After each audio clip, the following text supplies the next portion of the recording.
Chicago, the Windy City, the second city, a great city for dining, shopping, and sports. The Bulls, the Bears, the Blackhawks and White Sox, and of course, Harry Carey and the Cubs. What a great sports town Chicago is. And of course, tonight we've got the race cars at the Chicagoland Speedway, one of the newest tracks on the circuit. Opened in 2001, this fast mile and a half has quickly established itself as a fun place for the fans and a tough, competitive place for the racers. Field of 43 getting set to go 300 miles for trophy tonight, including 2 Illinois natives. We mentioned Danica Patrick earlier. How about Justin Allgaier? He is from Riverton, Illinois, about a 2.5-hour drive from the track. His sponsor is also an Illinois-based company. A win tonight would be pretty huge for Justin. Who you got your eye on, Rusty? Well, I got my eye on Brian Scott. I mean, I'm taking a look at him. I mean, this is a fellow that's really fast. He struggled of late, but you heard in the interview a little while ago, he's trying to right that ship and get better. And one thing you got to remember, his career best finish so far was the 3rd place right here last year. Yeah, Brian's had some bad luck. He's had some really good runs. But for me tonight, guys, it's going to be Kelly Byers. He's in the 18 car tonight. We all know it's a great race car. Kelly's trying to get himself back into the series full time. He's from neighboring Wisconsin. This is a great opportunity for a good little race car driver to show what he can do. After a huge storm this afternoon that washed out qualifying, the track is dry. We are about set to start tonight's NASCAR Nationwide Series race. First, we go trackside for the opening ceremony. Ladies and gentlemen, please rise and remove your hats as Inspector Instructor Staff 2nd Battalion 24th Marines present our nation's colors. Please remain standing as Glenn Spoolstra from Raceway Ministries offers tonight's invocation. Shall we pray? Dear Lord, we just thank you for who you are. We thank you for this beautiful evening that you've given us. And Lord, most of all, we thank you for protecting us from the storm earlier. And Lord, you have a plan for us, and we thank you for that. Lord, we look forward to this race tonight. We ask for safety for the drivers, for the fire crews, everyone involved, Lord, and each of us when we go home tonight. Just give us a safe trip. Lord, we just pray for the troops. We thank you for the guys and men and women around the world that protect us. Lord, we thank you for the men that are in the middle of the field right now with the flag who are inducted into the Air Force. We thank you for them as well and protect them. It's in your name, Jesus Christ, we pray. Amen. In honor of our troops, would you please place your right hand over your heart as Jive Records recording artist Crystal Bowersox performs our national anthem. Oh, say, can you see by the dawn's early light what so proudly we hailed at the twilight's last gleaming, whose broad stripes and bright stars through the perilous fight o'er the ramparts we watched were so gallantly streaming, and the rocket's red glare, the bombs bursting in air, gave proof through the night that our flag was still there. Oh, say, does that star-spangled banner yet wave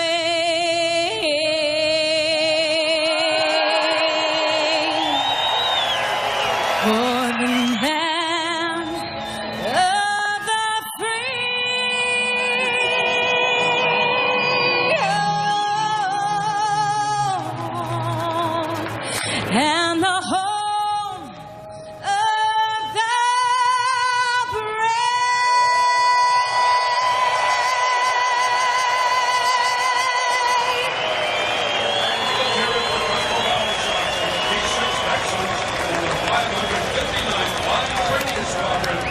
All right, so as the drivers begin to buckle in, throw this little statistical oddity at you. No one has ever won a Nationwide Series race at this track from the front row.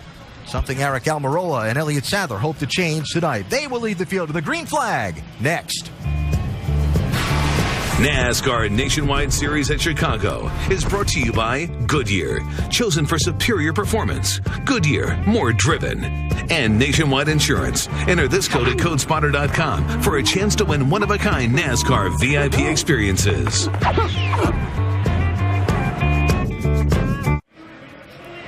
Chicagoland Speedway set for a speedy Saturday night as the NASCAR Nationwide Series goes racing for 300 miles. It's the 14th race of the season, a campaign lately that's been dominated by Roush Fenway Racing. In the last 3 weeks, they've won 3 straight races with 3 different drivers and 3 different cars, the first time that's ever been done. There are 3 men ready to call the action, and it's not the first time ever for them. Upstairs to Marty Reed, Dale Jarrett, and Andy Petrie. Marty. And thank you. I appreciate it, Alan. Hello again, everybody. Glad that you're with us as we're getting ready to go racing. One of the things that we're seeing this year is a trend towards fewer and fewer double-duty drivers. Take a look at this. Here are the last 5 races, and notice at the bottom, after 13 races last year, 148 double-duty.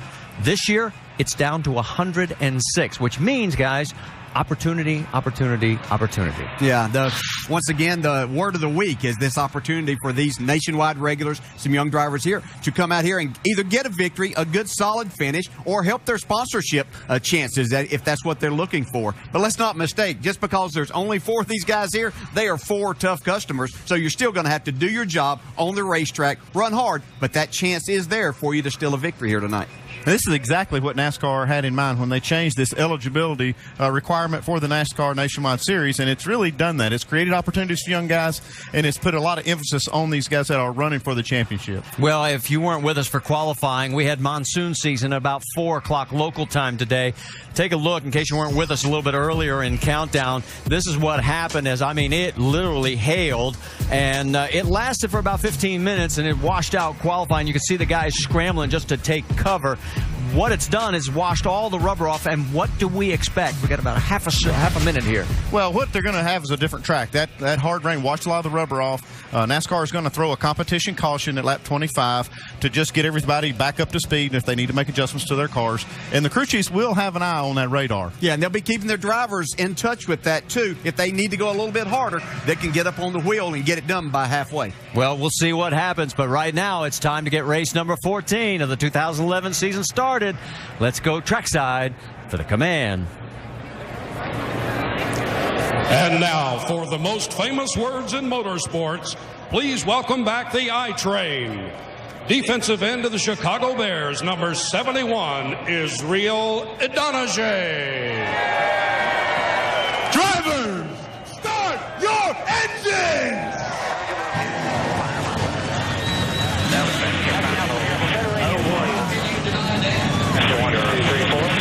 Yeah, that sounds really good right there. 5, 6, 7, 8. Yeah, it's in the 51 box. I figure we give me another one or two. Yeah, it's 1. Definitely Israel's big enough. Everybody listen to that command. All 42 engines have fired. Boy, he is a big guy. And our in-race reporter this week is going to be the driver of that number 16 as we welcome back Trevor Bayne. Of course, it was a big time for Trevor when he won Daytona. Remember when Trevor Bayne raced his way into the history books, winning the Daytona 500 earlier this year? Remember what he said? You got to be kidding me. No, it was for real. It was also for real that he missed the last 5 races, but he's back, and we're glad that he's here. We're going to talk to him in a moment, and there's your starting grid across the top of the screen. You notice that Trevor is back further in the field. That's because their car missed the Iowa race. He'll start 31st, according to the rule book. Let's talk to him, DJ. Hey, Trevor, Dale Jarrett, the ESPN. You have a copy? Sir, I do. You got me? Yes, sir. Loud and clear. Hey, buddy, let me first say welcome back. Glad to have you here.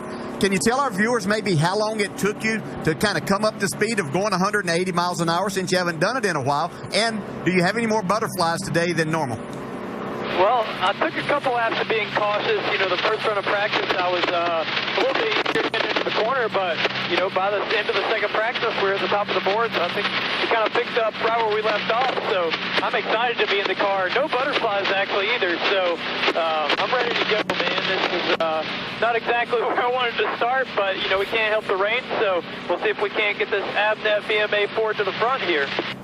All right, Trevor, our second question comes from our ESPN mailbag, and Hayden from Lincoln, Nebraska asks, do you feel any pressure after seeing your buddy Ricky win at Iowa? I don't feel any more pressure, but, that just shows me that we can do this, It shows me that the Nationwide regulars have the talent to do it, and I obviously know these Roush Mustangs have the ability to do it because they've won, I can't tell you how many in a row, but the 16 car was actually in victory lane last week, so hopefully I can do it again for my guys. All right, man. Again, glad to have you back. Good luck tonight. Thanks for talking with us. You guys. Let's check in on the rest of our onboard cameras. We've got a total of 9 for you tonight, including Ricky Stenhouse, Trevor's teammate, Danica Patrick, Brad Keselowski, and, of course, Mr. Sorensen, Kevin Harvick, Jason Leffler, Carl Edwards, and Stephen Wallace. Time to get the last-minute updates from pit road. How about our points leader? Let's go to Mike Massaro. Marty, expectations. They've surrounded Elliott Sadler all season long, and for the most part, he's lived up to them. For the third straight race, he enters as the championship leader. Still, one question remains. When will he win a race in 2011? Elliott Sadler has led just 2 races throughout the course of the season. Still, confidence very high tonight as he rolls off second on the grid. Dave Burns. Brian Eichler put 7 laps on the 60 car in the very first practice here at the Chicagoland Speedway. Later, Carl Edwards flew in from his Sprint Cup duties at the Kansas Speedway to get behind the wheel of the 60 car, as he is now. He took only 15 more laps. I asked Carl just before he jumped in today, was that good enough for you? He said 15 laps? Yeah, that was enough. This from a guy who's already won 3 times this season. Dr. Jerry Punch? And we all know that Kevin Harvick is one of the best closers in the sport, but what happens if you don't get a chance to even start a weekend? Folks, Kevin Harvick has not turned a single lap here in the Nationwide car all weekend, instead having talented but inexperienced driver David Mayhew practice the Nationwide car while he focused on the Cup car in Kansas. But these folks here behind me in the pits, they don't look too worried because they know their driver, Kevin Harvick, has won here 4 times, twice in the NASCAR Sprint Cup car and twice in the Nationwide car. Vince Welch. Series dominator Kyle Busch, who's won 2 of the last 3 races here, is not in the 18 car tonight. That opportunity is in the hands of 26-year-old Kelly Byers, whose best finish this season is 30th. The crew chief of the 18, Jason Ratcliffe, told me earlier today the key for Byers is that Byers provides accurate feedback so Ratcliffe can adjust the car properly. Handling that task will go a long way toward Byers earning his best finish of the season, Marty. All right, thank you, Vince. Let's check in on our over-the-wall reporter. It's Mark Hollywood Armstrong. He is the front tire changer on the 66 of Stephen Wallace. And Hollywood, what's the key word for tonight? Well, Marty, the key word tonight is communication. It's not just about changing tires and adding fuel to the car, but it's communicating with the crew chief and us carrying out our assignments here on pit road. The crew that can do that the best and communicate, it could very well spell success on the racetrack and go to victory lane. All right, you guys be safe down there, all right? Let's take a look at our Goodyear track facts, and 45 miles an hour is your pit road speed, but what jumps out at you, DJ? Well, you see those 18 degrees of banking. That's not a concern. What's concern is how rough it's gotten on the bottom of this racetrack, especially the entry to 1 and 3 could make for some fun side-by-side racing for us to watch. Yeah, a little bit of character this track has is that back straightaway is not exactly straight. It has a little bit of curve to it, too. As we get ready to go green, there is the backstretch, as it'll be Eric Almirola and Elliott Sadler. This is the only track active on the NASCAR Nationwide Series where the first 2 starting positions have never won. And will that change tonight? We're about to find out. Pace car has pulled down pit road, and the 14th race of the NASCAR Nationwide Series for 2011 is green.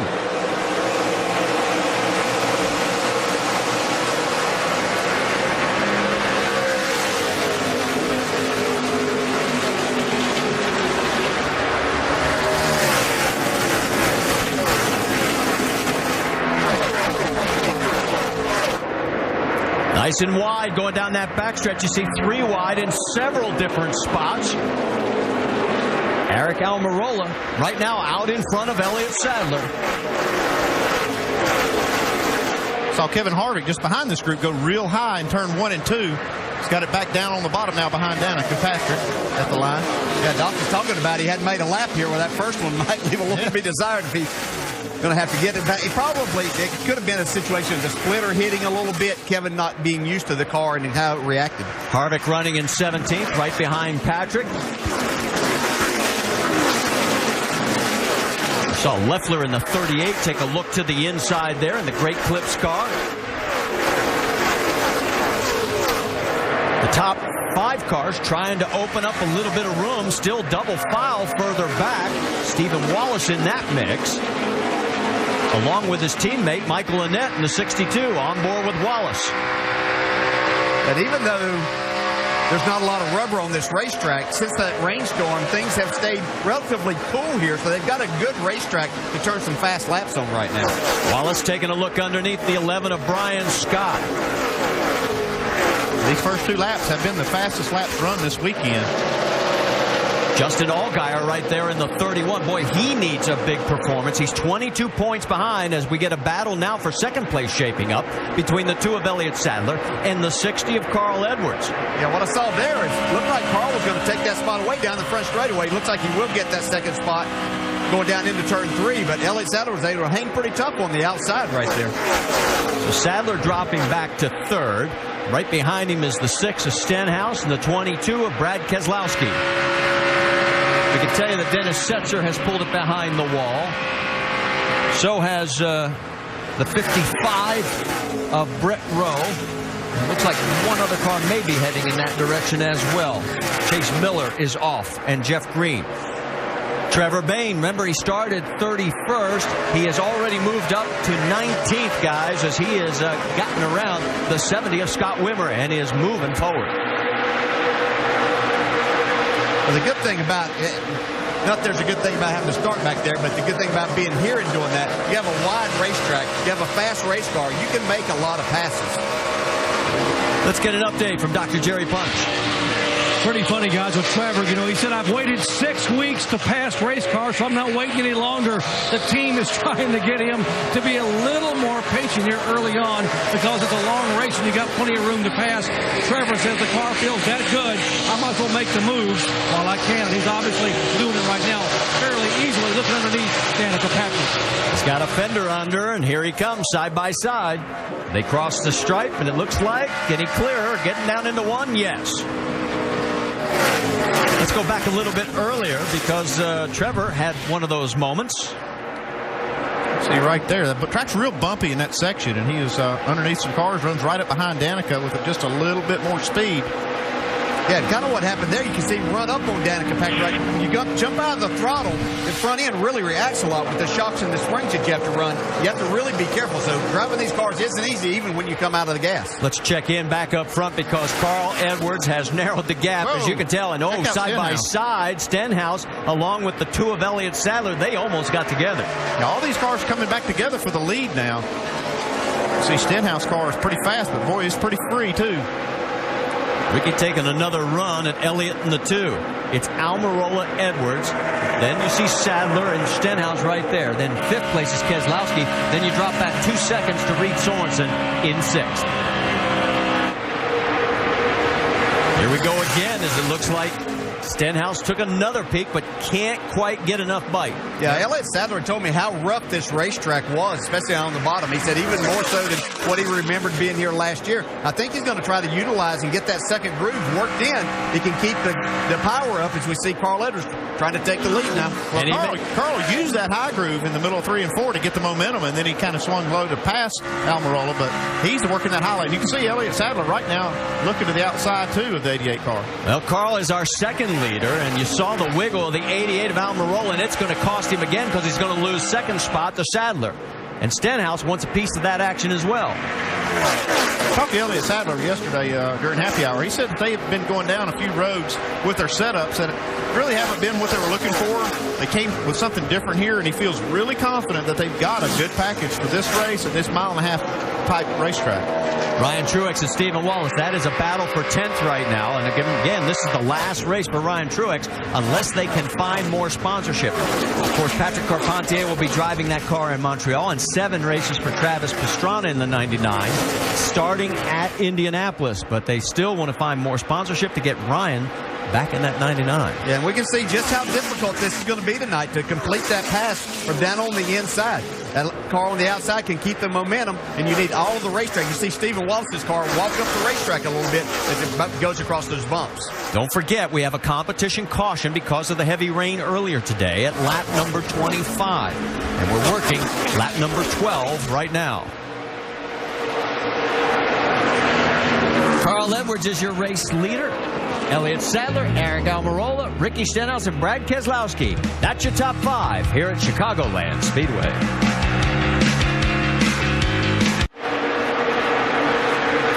Welcome back to the STP 300 here at Chicago, and make sure to go to NASCAR.com for all your latest NASCAR information. As we've knocked down a total of 16 of the 200 laps here, and race leaders Carl Edwards, it's the 10th straight race that Carl has led, his longest streak of races led in his 225th Nationwide Series start. Second place is Elliott Sadler. And then you've got Ricky Stenhouse Jr. in third. Aric Almirola has dropped back to fourth. And Brad Keselowski rounds out the top 5. A couple of cars, in fact, a total of 4 that are out of this race now. Harmon, Jeff Green, Chase Miller, and Brett Rowe. Johnny Chapman is just turned off the track and has gone behind the wall, but not officially out of the race yet. So far, total of 33 cars are still on the lead lap. Some of the cars that are really starting to make some moves, there's one of them, the 33 of Kevin Harvick. He has jumped up from 18th now to 9th as he is battling with Mikey Kyle. Yeah, Mikey Kyle's done a nice job here. He's been pretty fast all weekend, but good job staying up in the top 10 here so far. Yeah, he's staying ahead of Harvick here. Harvick rubs on him a little bit up the back straightaway. Or not so straightaway. Yeah, I was going to say. On that back straight. You said it was curved. On that curved straightaway back there. All right, Doc, what do you have on the 33? Well, we told you Kevin Harvick had not been in the race car at all this weekend until the race started. And right now, he has his hands full in that 33. Listen in. I don't need lap time to just think about what you need to do here. It's out of control. Go like over the top, but give me a really good adjustment here for loose. It's full. I'll take care of it. On a scale of 1 to 10, he's about an 8.5 loose. The car is all over the racetrack. You saw him a moment ago trying to turn it and keep it off another car. They're going to put a rubber insert in the left rear and drop the track bar at lap 25 if he can hang on that long. Well, Doc, just as you finish up, Elliott Sadler took the high line and went around Carl Edwards. So we have our third different leader. Since the start of this race, Elliott Sadler's not even looked at the bottom of the racetrack. He started the race up high. He's run almost every lap up there, and now it's really working. He's got that groove kind of worn in, and he is moving. He really is. Really looks like you've got a ton of horsepower, but he's keeping so much momentum up there. And Elliott was talking about just how rough this racetrack was. Again, you see Carl Edwards trying to fight back on the inside, but I think this is really a track that he's adapted to in this car. And Andy, I think those changes you were talking about that they've made have really helped.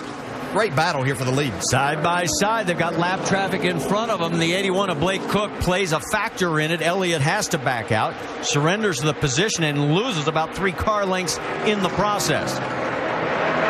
Don't forget, we've got a competition caution coming up at around lap 25. To go back to what they were talking about with Kevin Harvick, that car being so loose, that is really difficult to drive at a place like this where you have high speeds over 180 miles an hour, a loose race car like that, not a ton of banking to hold it, really is a handful for the driver. Got to check back in on the 16 of Trevor Bayne. This guy, he hasn't forgotten what to do out there, even though he's missed 5 races. Bayne right now looking at Mikey Kyle, and that is for 10th. And remember, he started 31st. Well, that's a great run from the back for Trevor Bayne so far. He entered the top 20 on lap 4, the top 15 on lap 14, and here he is. Man, he is on the move. And side by side, Jason Leffler along with Mikey Kyle right behind Trevor. So Mikey slipping back a little bit. Whoa, a little wiggle there from the 38. Yeah, to watch Trevor Bayne in the 16 car there, I know we're going back here, but he's really able to hold the car out and make a good arc into the corner. So you miss those bumps. It doesn't look like that it makes him loose, and then he gets a great run off the corner. See, Jason Leffler still trying to make this work on the inside. On board with Leffler. Oh, they look like they touched.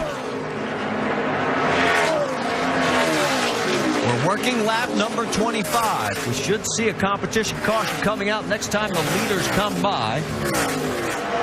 as Leffler has now cleared Mikey Kyle. I can tell you that Johnny Chapman is taking it behind the wall. So is Matt Carter and Rick Crawford. 3 more cars behind the wall.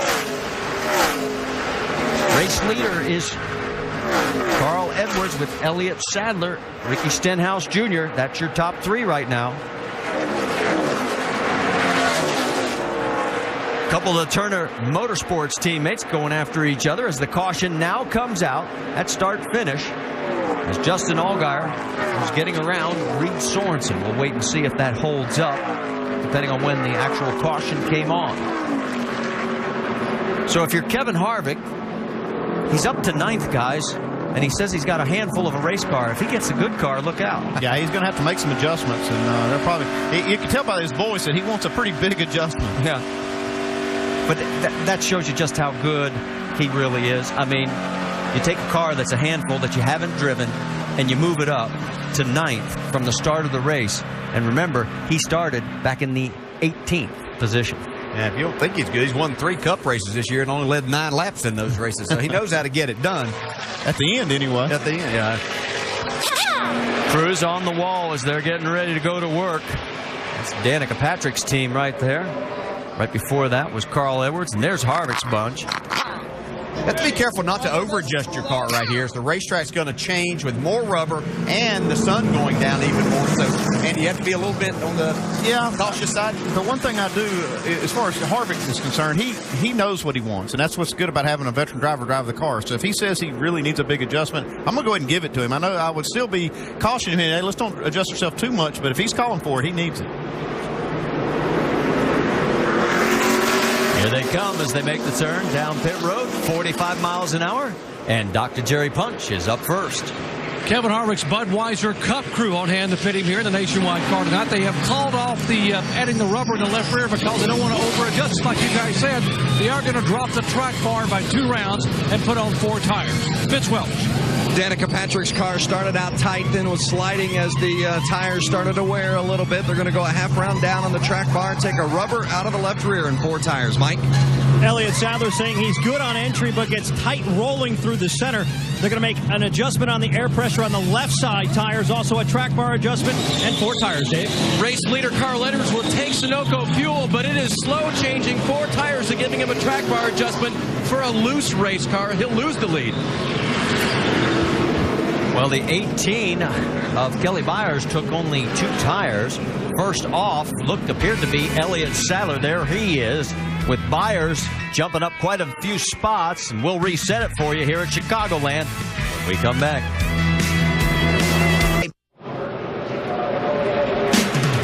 Hey, after completing one of the greatest comebacks in NBA Finals history, Dirk Nowitzki and the Mavericks return to Dallas Sunday night with the momentum. Series is tied at 1 game apiece. What do LeBron, Dwayne, and the Heat do in game number 3 of the NBA Finals? It's on ABC, and our coverage begins Sunday at 7:30 Eastern with the Buick Regal NBA Countdown, and the game can also be seen on ESPN 3D. All right, Elliott Sadler is your race leader. He knows a lot is expected of him. We feel good about leading the points. We know we got to do some things better to keep the points lead. Ricky's been running very, very good. Reed is going to be very consistent everywhere we go. We already know this, so we've got to keep up in the ante as far as our race team is concerned to keep the points lead. So hopefully we'll be able to do that starting this weekend. And as you can see, he has chosen the high line. That's where he's been running all night, as you pointed out, Andy. Alongside will be Kelly Byers. Then Brad Keselowski, Aric Almirola, Carl Edwards, Ricky Stenhouse Jr. is your top 6. Charles Lewandowski gets the lucky dog. As you see who's lined up side by side, Edwards and Stenhouse, pace car leading them around, Sorensen and Allgaier, Bain and Scott in row number 5. We've had a total of 4 leaders. We can tell you during the break, Derek Cope stayed out in that all-important battle for the last owner's points position, 30th. He picked up a little bonus action there. Getting ready to go back to Green Flag Racing here at Chicagoland.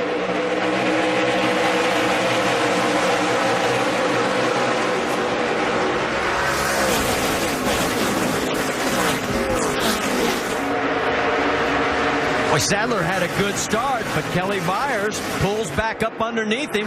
Looks like they may try and go 3 wide, and they are further back in the field. Now we're 4 wide. Pretty impressive. Kelly Byers on 2 tires takes that lead. You have to keep an eye on this little experiment. I know Jason Ratcliffe in the past with Kyle Busch is normally 4 tires pretty much all the time. They like to adjust from that scenario, but got him out front right now. We'll see how long it can last. A big opportunity for Kelly Byers. He knows that he has to perform well in this car. There's a lot of pressure on Kelly Byers to get in a car that's won a lot of races. Got a 3-wide battle getting into turn 3 with Carl Edwards on the bottom. Yeah, Carl got a little loose, it looked like, and boy, the 31 of Allgaier took advantage. Yeah, took it right to the middle of those 2 Roush Fords. Split the difference. The field goal was good. Here comes Edwards back. Of course, the big topic of discussion all week, the power of the FR9 engines, as the Fords have been, shall we say, crushing competition. Battle for the race lead. Kelly Byers is under attack from the number 2 of Elliott Sadler, and Sadler's going to clear him. And here comes Brad Keselowski. Yeah, looks like Brad Keselowski's car is a little better this run than it was the first run. Whoa! Elliott looked like he brushed the wall with the right rear quarter panel. He may have just touched the wall. I've actually seen him do that a couple of times already today. Yeah, and that high line I don't think is going to be the fastest way for the first 2 or 3 laps on new tires, but once the air pressure builds up, I think that that's the way to go, and Elliott seems to be married to that spot. It'll work well for him all night. And I think we're getting our answer on the 18 on the 2-tire change. What about it, Vince? That's exactly right, Marty, but they felt like it was a gamble that they wanted to take to try to gain this track position early for Kelly Byers. And you guys upstairs mentioned the pressure on him. Maybe it's self-imposed to perform well in this 18 car as you see the 3-wide battle now. But also keep in mind, the 18 came into this race second in owners' points behind the 20 team, and the 20 team is not here this weekend. So it's a big race for the 18 as well in regards to the owners' championship as we look down the road. You know, you mentioned that 20 cars. We saw that 3-car battle there with Leffler in the 38, Danica in the 7, Stephen Wallace in the 66. That 20 car, 291 races, 25 wins, and 166 top 10s. That's well over 50%. Yeah, they've done a really good job, as we see now. Brad Keselowski going to the inside, trying to take this lead away from Elliott Sadler. Keselowski on that 22. Boy, they did, and here he comes. He's got the inside track, and it looks like he's going to clear. Great camera angle there. You could see how the 22 just took the corner.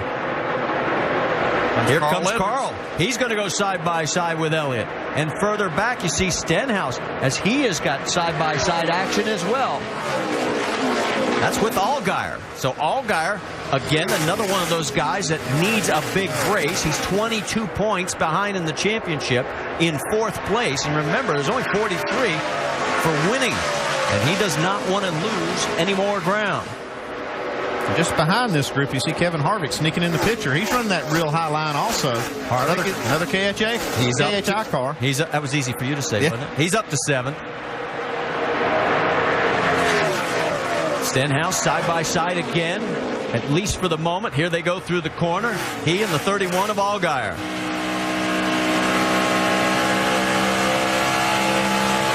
There's a good bit more room as they race off of turn 2 to where you can, if you're down on the inside, you can use up more of the racetrack. There's more available room there than turn 4. It gets a little bit tighter, but you can see Ricky Stenhouse made the pass now on Justin Allgaier. So Stenhouse into the 4th position.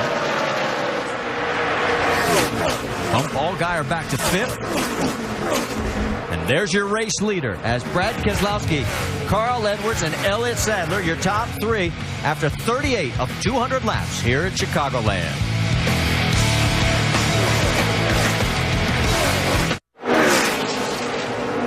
Back here at Chicagoland Speedway after 43 laps, you see we have a lead change as Carl Edwards during the commercial break took advantage of one minor mistake by Brad Keselowski to retake the lead here. Our 9th lead change. Let's go back and show you what happened.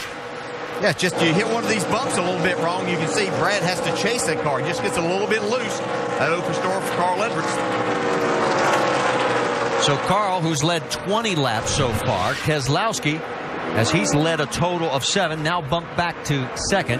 And Edwards has just passed 700 laps led in this year of 2011. In third place is points leader Elliott Sadler, and he's about 9/10 of a second behind the race lead. And from fourth on, well, why don't we go up to speed with Nationwide Insurance and Mike Massaro. Marty, I had a conversation with Ricky Stenhouse's crew chief, that being Mike Kelly, earlier this weekend.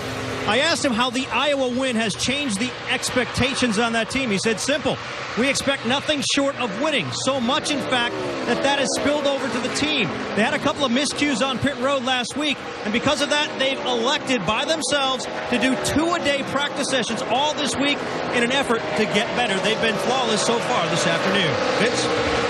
The 31 car, Justin Allgaier, is running fourth. He's up 9 spots from where he started. Says they just haven't been able to find good speed with this race car. The balance hasn't been too bad leading into this race, but they haven't been as fast as they had hoped.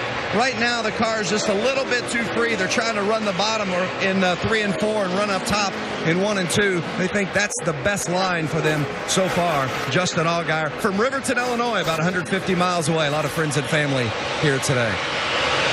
Mike? Doc?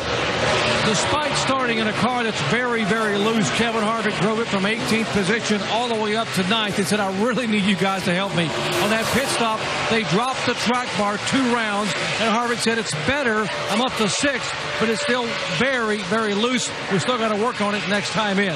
Dave. Doc, on that last restart, Eric Almirola, the pole sitter, was in the 4th position, but he's fallen back. They made an adjustment to make the car looser. Pops Jury, the crew chief, told me one thing he wanted to guard against this weekend was being too loose, as you see him being challenged now by Trevor Bayne.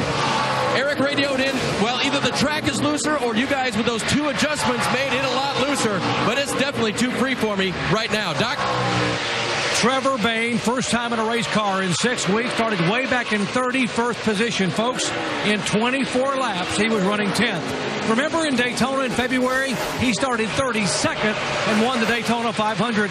Trevor Bayne wants this race in a big way, and his team wants to give it to him. Right now, a little bit free in the corner as he hangs on underneath the 88 car. Now behind him is the 11 car of Brian Scott. Brian said the car was tight in the center, but good off after the pit stop. He said, now, guys, we're going to have to go back on the wedge because the car is really feeling bound up. I'm having a hard time getting it to turn in the corner. Vince. The 18 is being driven by Kelly Byers. We made that note earlier. Kyle Busch running the truck race in Kansas today, finished 6th. And, of course, we'll run the Sprint Cup race there tomorrow where he qualified 3rd. Byers' car just a little bit too loose in the center and off, although the track bar adjustment they made on that first pit stop did help. Crew chief Jason Ratcliffe and I'm playing the role of crew chief / cheerleader / psychologist to keep the 18 car with 2 tires still steady and in the mix.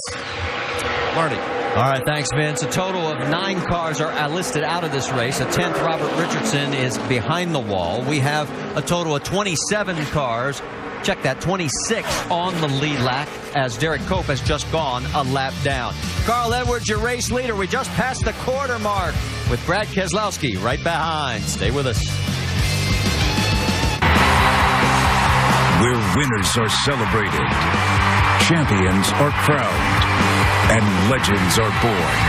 Home of the biggest events in motorsports, ESPN and ABC. In recent weeks in this NASCAR Nationwide Series on ESPN and ABC, we have seen Jack Roush's teams be the dominant players. After Carl Edwards won at Dover, went to Iowa Speedway, Ricky Stenhouse Jr. got his first Nationwide Series win. And then last week at Charlotte Motor Speedway, it was Matt Kenseth subbing for Trevor Bayne and driving that number 16 car to victory lane.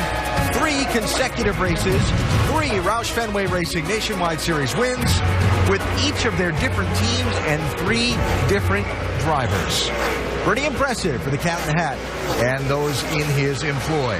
Past the quarter distance tonight in the NASCAR Nationwide Series race here at Chicagoland Speedway. Time for some studio shout-outs with Rusty and Brad as we watch the first quarter of this race unfold. Rusty, who stands out? Well, Justin Allgaier, a 31 car going by you right there. I mean, this guy kind of started back a little bit. He's been trucking himself forward.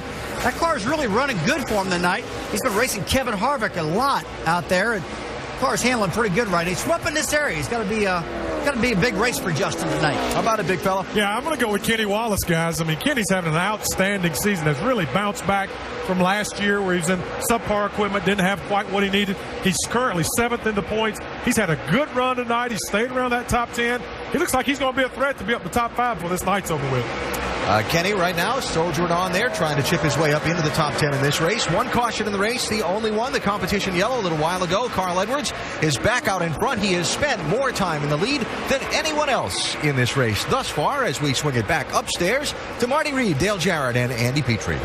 Thank you, Alan. One more car that just turned off behind the wall. The 51 of Jeremy Clements has taken it to the garage area, while you continue to watch Carl Edwards out in front. Right now, the Fords are doing very well. First, third with Stenhouse, and Trevor Bayne is now up to 6th and is closing on Kevin Harvick. There you see the 22 of Brad Keselowski as he is trying everything he can in the book to narrow the gap, and it's just not working.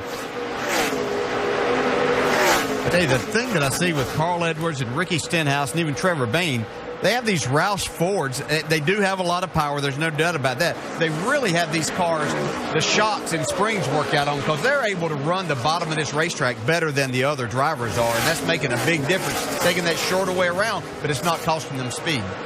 Well, and as usually happens when somebody starts to really perform, some people start complaining about having too much power. And, of course, we've got the caution on the track now. It sounds like a car blew up right here. Going down past the start-finish line here. So, right off of turn 2, I don't know what, you can't see the car number. He's off the pace for sure. You could hear it blow up right here at the start-finish line. Yeah, we'll finish the story. There it is. It's Mikey Kyle in the 30. Bad break for him. Kyle started this race 5th after some strong practice laps and was running in the top 10 for a while, but let's go back and show you what happened. You see the smoke start trailing just before he got there. Might be either a piston, could have been something important. A valve there. Yeah, something important in there. So he does make it around and make it to pit road, and the field will bunch up and gives us a chance to finish that story. You know, I really enjoyed Richard Childress' comment on Sirius NASCAR Radio earlier this week. He was asked about that thing. He said, hey, the Ford folks did their homework. It's time for us to do ours. Yeah, Doug Yates had obviously working with him for a lot of years and a huge amount of respect. He kept telling me that it was taking a lot more time than maybe they anticipated with this new engine, but they wanted to have it all ready when it was time to roll it out, and they have done a terrific job, Andy. And other things they've done with it have helped the performance of the race car, too. Yeah, they took it on the chin there for a while, but when they did get this engine in the cars, it gives everybody, the crew chief, more tools to work with because it does run cooler. They can run more tape. They can change their setups. So it's been a real win thing for Ford. Well, they're coming into pit road, and we're going to send it down to Dr. Jerry Punch again.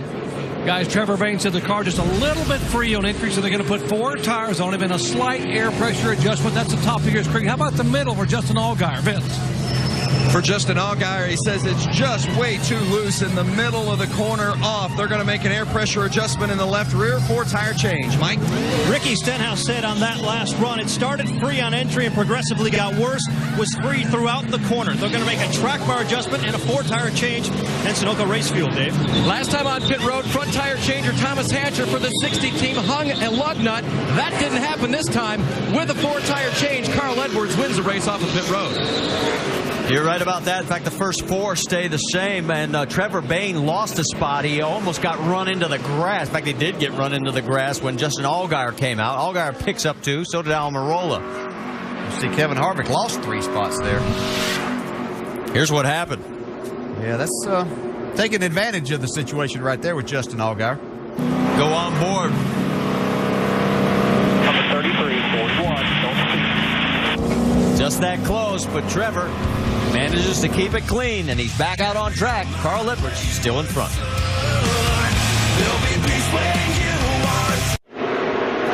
Welcome back to the STP 300 here at Chicago, and make sure to go to NASCAR.com for all your latest NASCAR information. Carl Edwards has now led 41 laps, and Trevor Bayne, in his return, started 31st. He's now up to 6th. And some big problems for Stephen Wallace. He's the last car on the lead lap. He's had multiple pit stops here under this caution. Mike Massaro, what's happening? Well, Marty, I talked with Stephen before the race. He told me he didn't have any idea what to expect out of his race car. Well, he does now. It's extremely loose. So much, in fact, as you mentioned, he stopped on pit road twice. The team went underneath that car and physically lowered the track bar on the left side 1 inch. Still trying to get that car to tighten up a little bit so that Stephen can drive it. All right, thanks for the update. Charles Lewandowski gets the dog again. 3 waiver rounds. Wise in the 39, Blake Cook, and Carl Long. Our race leader's Carl Edwards. He has chosen the high side again. Brad Keselowski alongside Stenhouse Jr. and Elliott Sadler and Justin Allgaier round out your top 5. Green flag flies. We're racing again.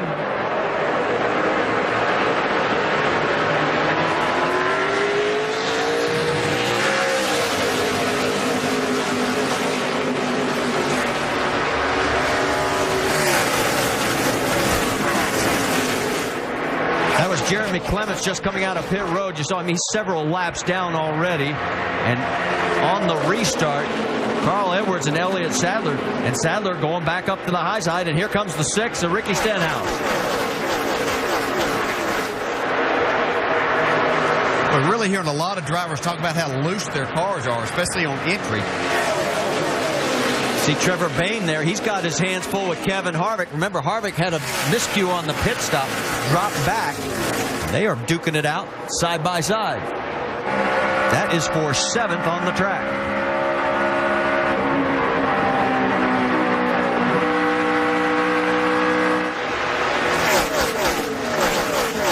We had a glimpse of Keselowski taking a peek underneath. This is still the action farther back. Brian Scott trying the high side around Leffler. Here we go with Keselowski underneath the 6 of Stenhouse. Can he clear him? It looks like he will.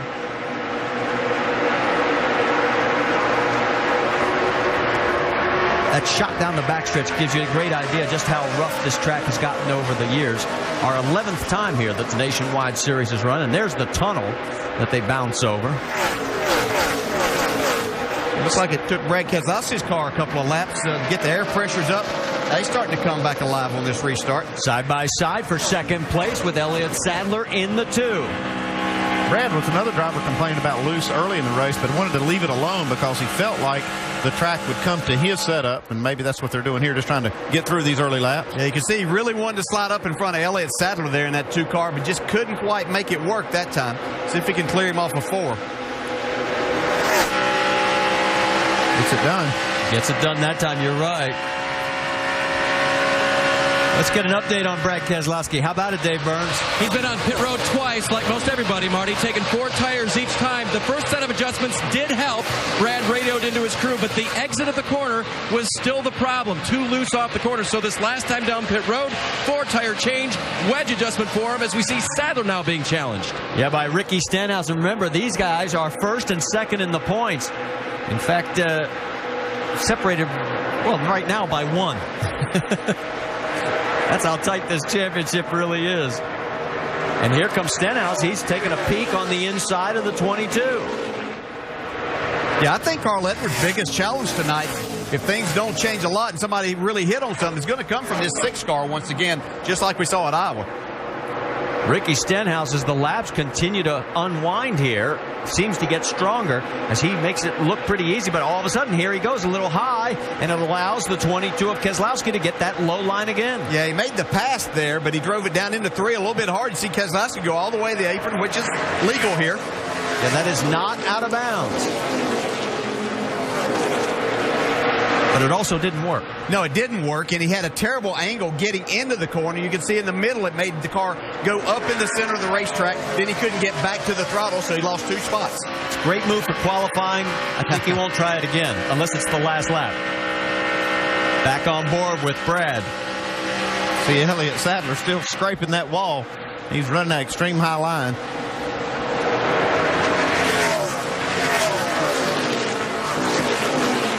It has not been the best of seasons for our 2010 Nationwide Series champion.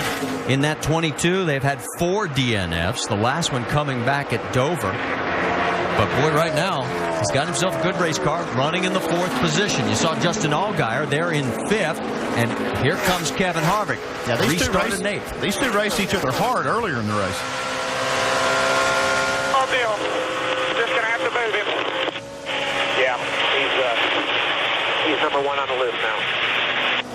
everybody like that, don't get it. Gonna get it here in just a second. Okay, that was earlier conversation, and it was about his opinion of the 31's driving. Well, they were just racing each other hard, and Allgaier's car was pretty good. Harvick's car a little bit better, and I think Harvick just wanted him to yield that spot, and Allgaier not so eager to give it up. Looks like Harvick's going to have to try to pass him back again here, but not gaining on him too quick. A little more action farther back in the field. Checking in on Danica Patrick. That is 15th place, Vince. For Danica Patrick, the car's just been a little bit too tight, but that's not a surprise. Tony Eury Jr., the crew chief, said they have to start the car tight to build up Danica's confidence because that gives her the stability she needs. Then as the race progresses, they back the car off, free it up throughout the course of the race. But it's important to give her that confidence early on. That way, when they do start freeing it up, she's already got the confidence level there. They know it's a long run. Get her all the laps she can get. It's still a learning process for Danica Patrick, Marty. All right, thanks, Vince. And you can see as she continues to work that steering wheel. Yeah, and that's not just Danica. That's a lot of drivers. We've heard a lot of these drivers talk about being loose. That's a difficult situation. You have to have a lot of experience to know how to handle those cars. So they're doing the right thing with her. She's having a great race here tonight. And just to put a period on it, again, she was asked about any deals done as far as next year. She said no, and don't expect any news until the end of the race season.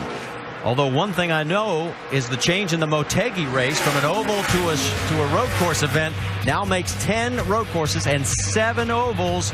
She likes the ovals. You read between the lines.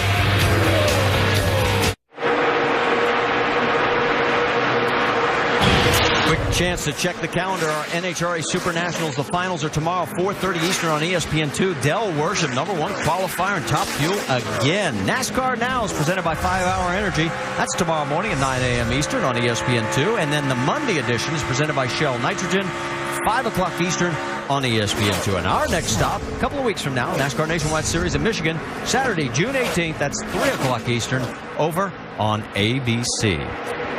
Here we've knocked down 83 laps as it's Carl Edwards. He's led a total of 59 of them so far. His lead over second place is a half a second. In fact, why don't we go up to speed and our nationwide championship eligible drivers in the top 5 in points, and he'll start off with the man in second place. How about it, Mike Massaro? With the hot streak that Ricky Stenhouse is on right now, he's in the thick of this championship battle, just a point behind Elliott Sadler, and believe me, they are very much focused on this. Mike Kelly, his crew chief, told me that he and Stenhouse spent a lot of time together this week. The conversation circulated around how they can minimize giving points away. Kelly told him, he said, look, I gave away some points in Bristol this year by miscalculating fuel. But he said at the same time, Stenhouse acknowledged he gave away some points by smacking the wall in Darlington. The agreement there was to pay attention to their jobs and do what they need to do to win this championship, maximize gaining points instead of giving them away. The guy he's chasing is right behind him on the racetrack, Elliott Sadler, your championship leader. Before the race, though, I got the sense his focus not necessarily on the championship, but on winning a race. He has not done that yet in 2011. I asked him specifically, what's on your mind going into this?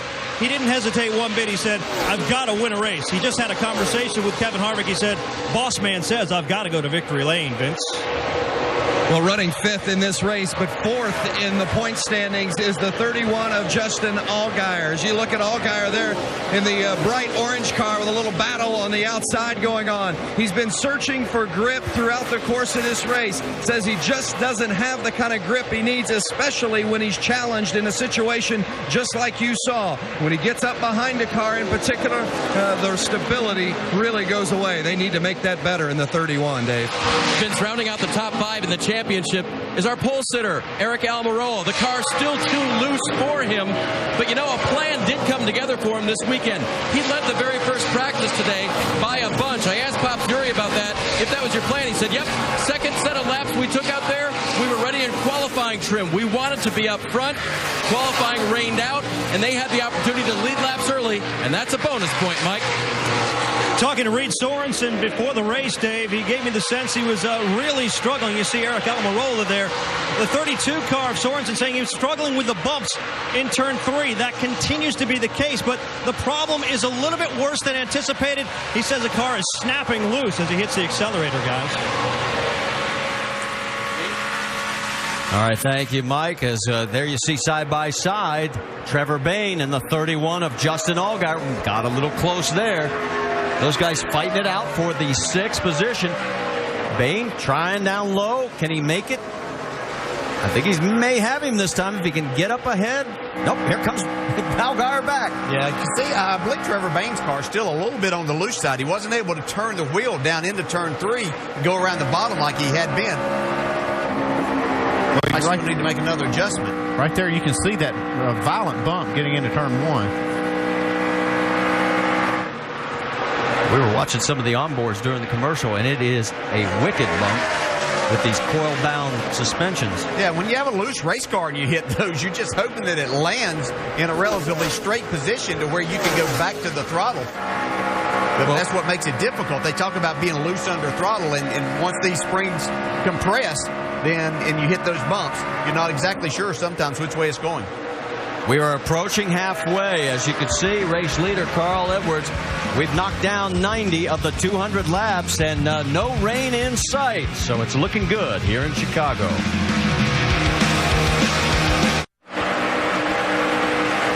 There's a shot for you. All 9 onboards showing you just how rough this racetrack really is. But let's take a look at the 22 of Brad Keselowski. Yeah, we have to get him on the right part of the racetrack here, but watch how hard he's having to work the steering wheel of this race car. Now, his car has seemed to be a little more harsh over the bumps, and then when he does go over the bumps, it does get pretty loose on him. He's had his hands full. He's glad when he gets on what's not even a straight back straightaway, but gives him a little bit of a relief. We're approaching the halfway mark.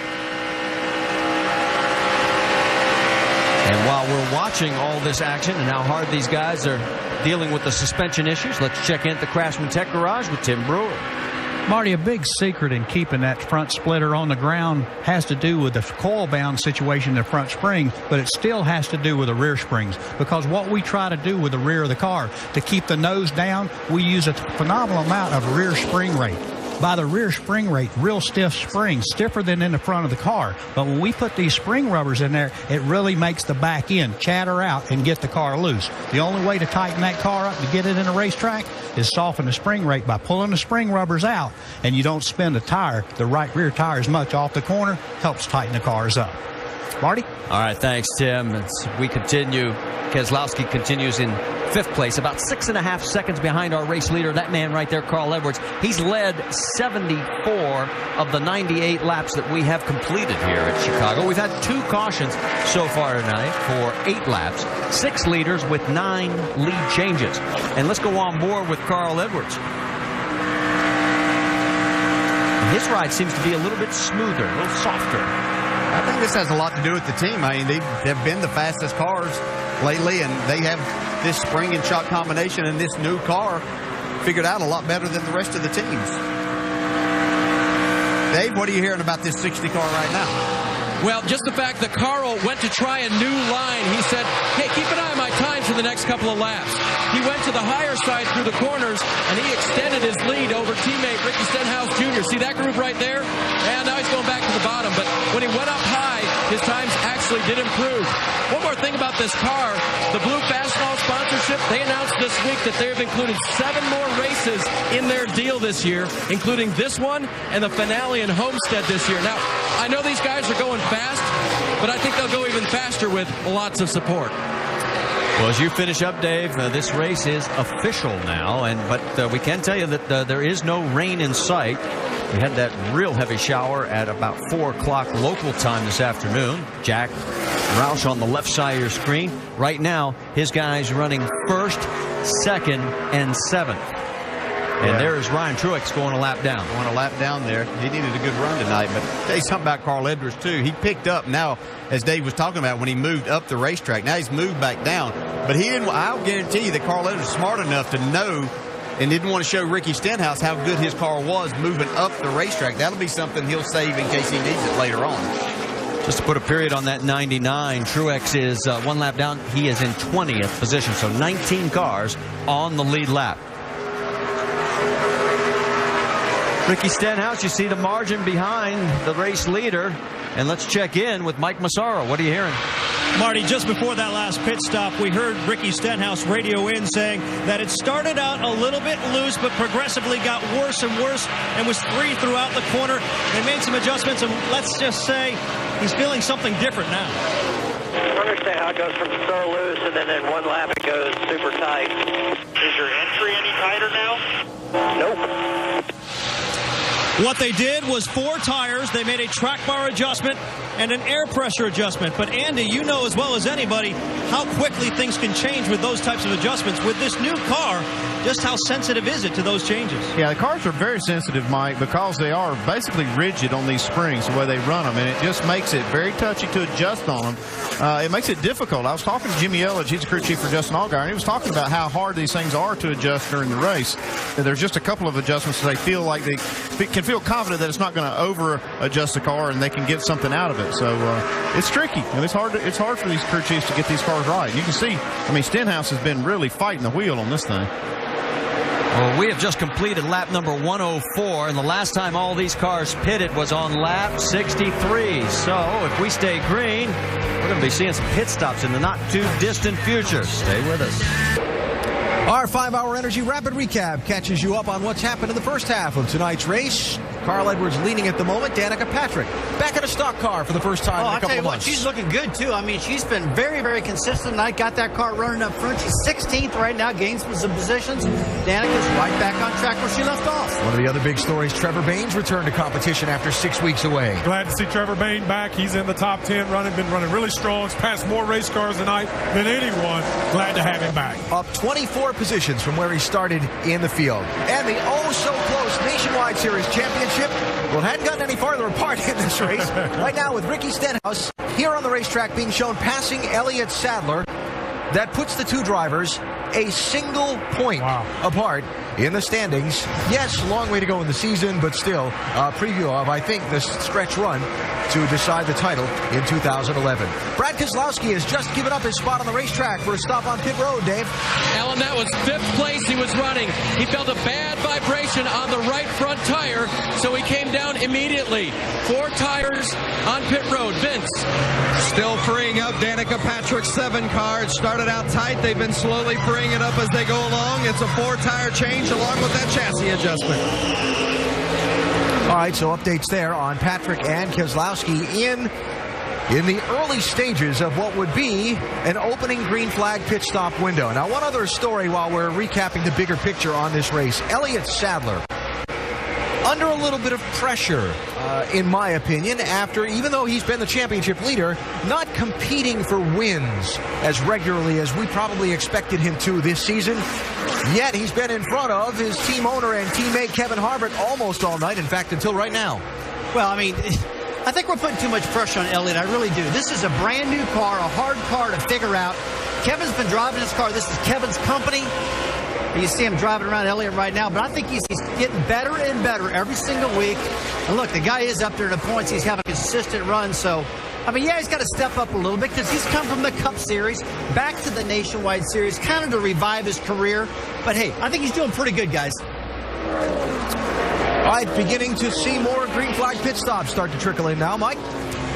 Reed Sorensen wasn't planning on stopping anytime before lap 120, but they developed a bit of a vibration, so they're erring on the side of caution, if you will. A 4-tire change is anticipated for the 32. Also an air pressure adjustment for Reed Sorensen. They complete their service on the right side of that car and swing around to the left side as they go to work now with a chassis adjustment as well. You see the wrench in there, Dave.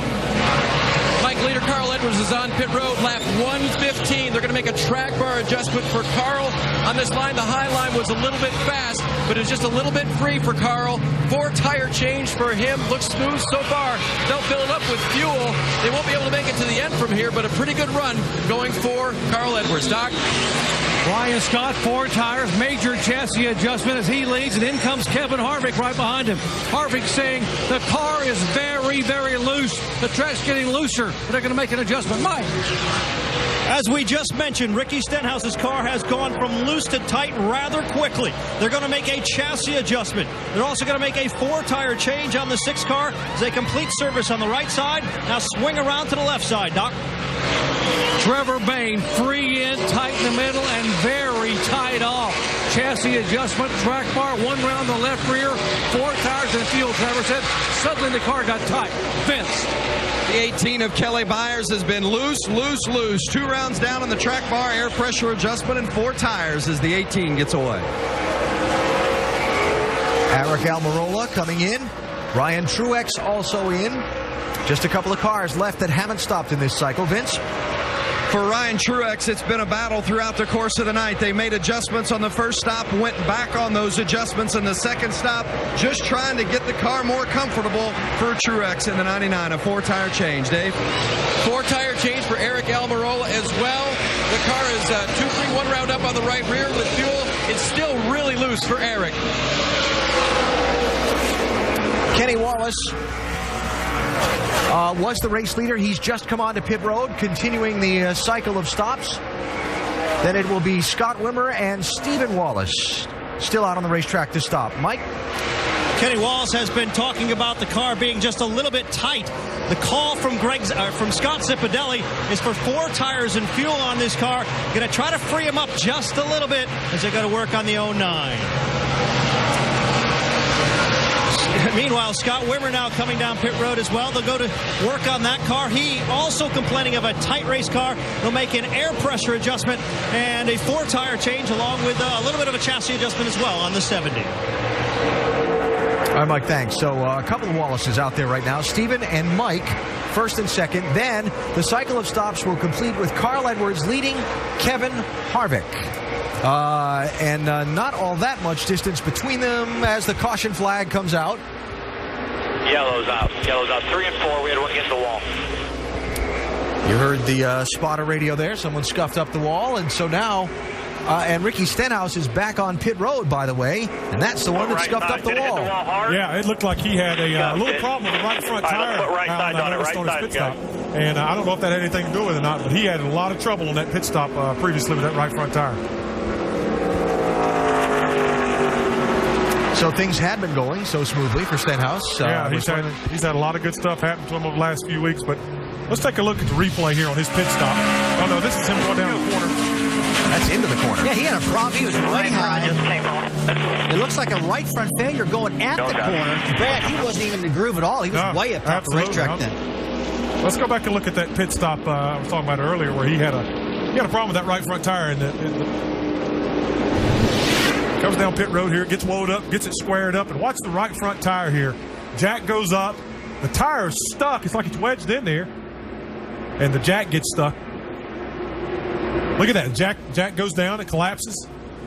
Just a terrible pit stop for him. And may have been something. Rusty didn't quite get that right front tire. Well, it could have been. It was just a tough pit stop for him right there. But it looks like as he come down that back straightaway, he wasn't even in the black portion of the racetrack. To make sure we have that fender off that tire. He wasn't in the groove, and it looks like he must have blown a right front tire, a soft tire we call it, going at the corner. He just going to get a turn and tore that car all up. But you know what, Brad?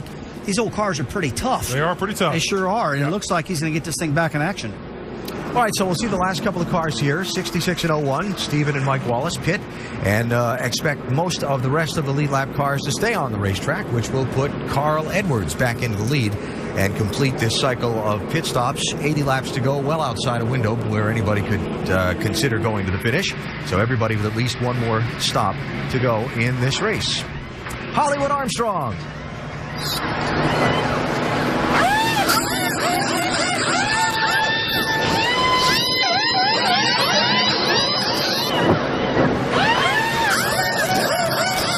Now they're going to make an adjustment on the shock in the left rear. Baby, we're going to get this thing with a rock and roll. We're going to go to the front. Let's go, boys. Come on.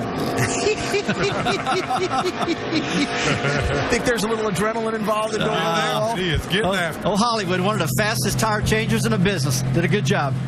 And they continue to work to repair the Ricky Stenhouse Jr. car after he gets into the wall and brings out caution number 3 in tonight's NASCAR Nationwide Series race. Still got 79 laps to go. Jack's got 1 damaged and 1 leading.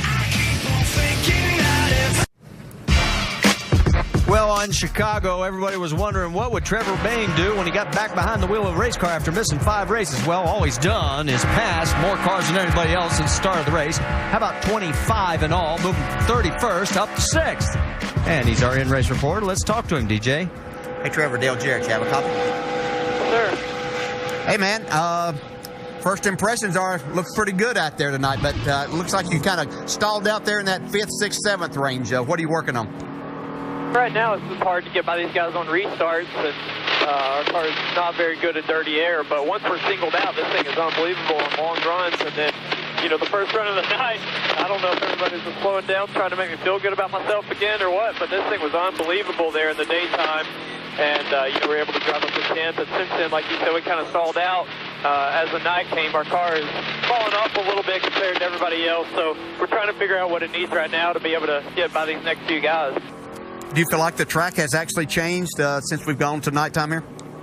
Obviously everybody's working on their cars and getting better. But for me, I've just kind of lost overall grip. I don't feel like I can carry as much speed.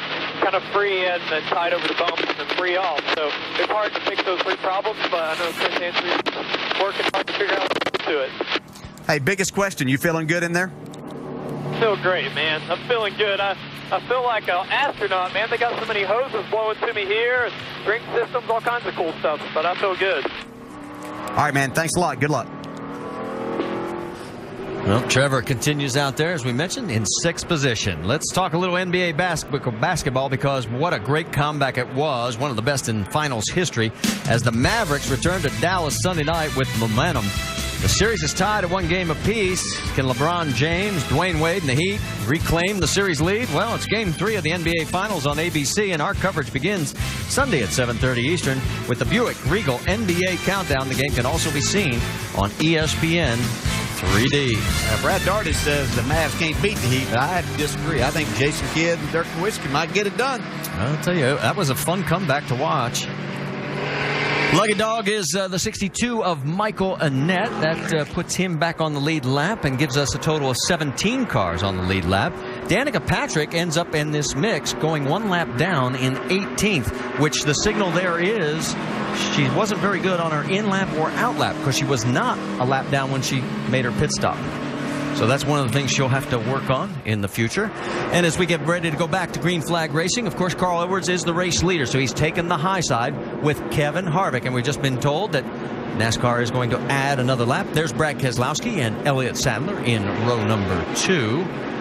And then you've got Trevor Bayne and Mr. Allgaier in row number 3. Eric Almirola and Brian Scott in row 4. And in row 5, Jason Leffler and Kelly Byers. Kind of looking forward to see just how Harvick can go on this restart. He struggled with his car handling a little bit in the beginning, and then the end of that last run before they made that green flag stop, he was the fastest car for probably 15 or 20 laps before he pitted. Well, when Harvick won in 07, he took the lead for the first time with 27 to go. In 05, with 20 to go, he's the only driver in this field that has a Chicagoland win in the Nationwide Series. And here he is, second place. Well, that's why they call him the closer. And right behind him will be the third place car of Brad Keselowski. Dave, what are you hearing? Marty, remember, he started that round of green flag stops with a vibrating right front. He thought, here's the response on the radio after he asked about it when he got back out there. Right front. You didn't find anything at all, dude? Nothing? And then after that, after they found nothing, he offered to crew chief Todd Gordon, okay, I'll tell you what, we'll get our 2-seater out here. I'll put that same tire on the car, ride you around, and I'll bet you'll want to get out of it by about 40 laps yourself. So at this point, they don't know what the problem was. They do know that when they put on the new tires, the problem was gone. All right, thanks for the update, David. As we mentioned, Keselowski will restart in the third position. Yeah, Brad's the one that made those cars make early stops. They kind of stopped a little bit short of what they could run, but when Keselowski started pitted it started everybody else down pit road. 12 cars are officially out of this race. 17 are on the lead lap, and the race leader is Carl Edwards. He has led a total of 95 laps. We've had 9 different leaders with 14 lead changes, and we're coming to the close of our third caution. We've run a total of 15 laps under the yellow. Coming down the front straightaway, pace cars off. They accelerate, and we're back to Green Flag Racing at Chicagoland.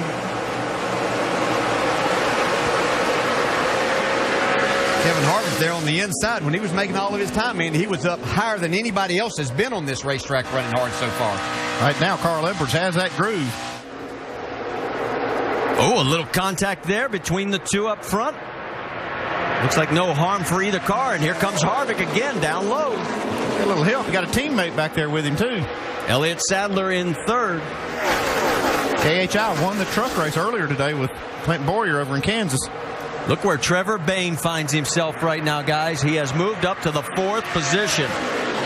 The battle is still on for the race lead. Edwards up high. Harvick is really loose getting in the corner there. Oh, got close again. Not as close as a couple of laps ago. Sadler goes up high as well. Of course, he's liked that high line all night.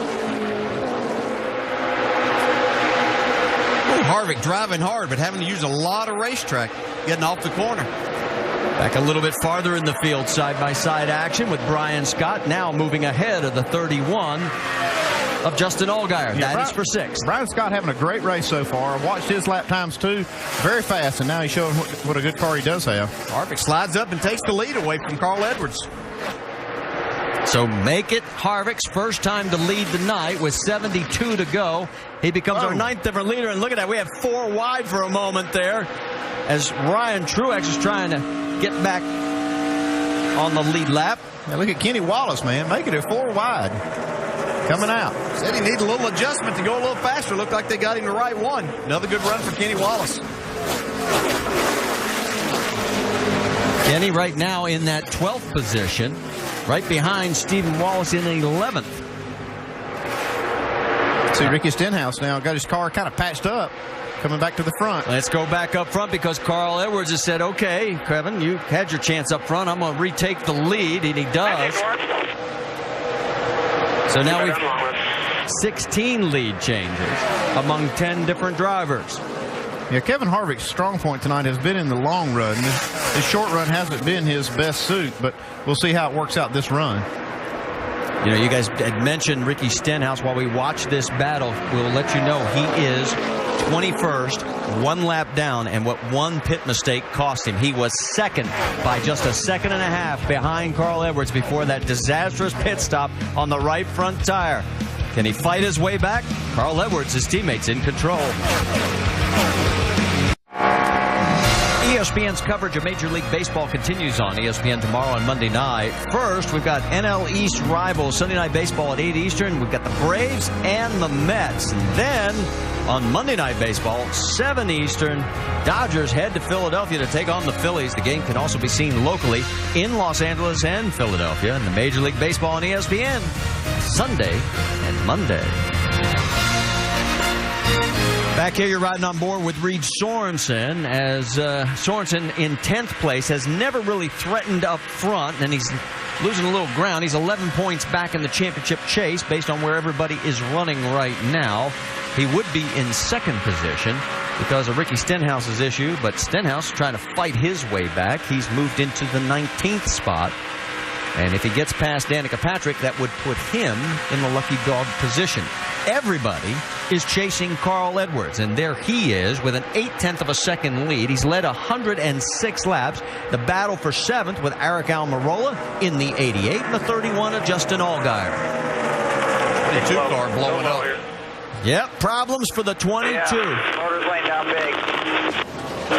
Not sure what's going on. Just switched to D-Rock. I'm operating on about 7 cylinders.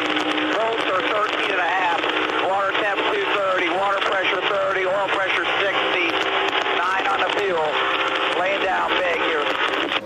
And the caution has come out for the 4th time here, as it looks like Brad Keselowski may end up with his 5th DNF of the year. Yeah, he scanned those gauges, didn't see anything glaring there. That's why he started switching the ignition boxes, but you can see fluid coming out of the car. That's the start-finish line.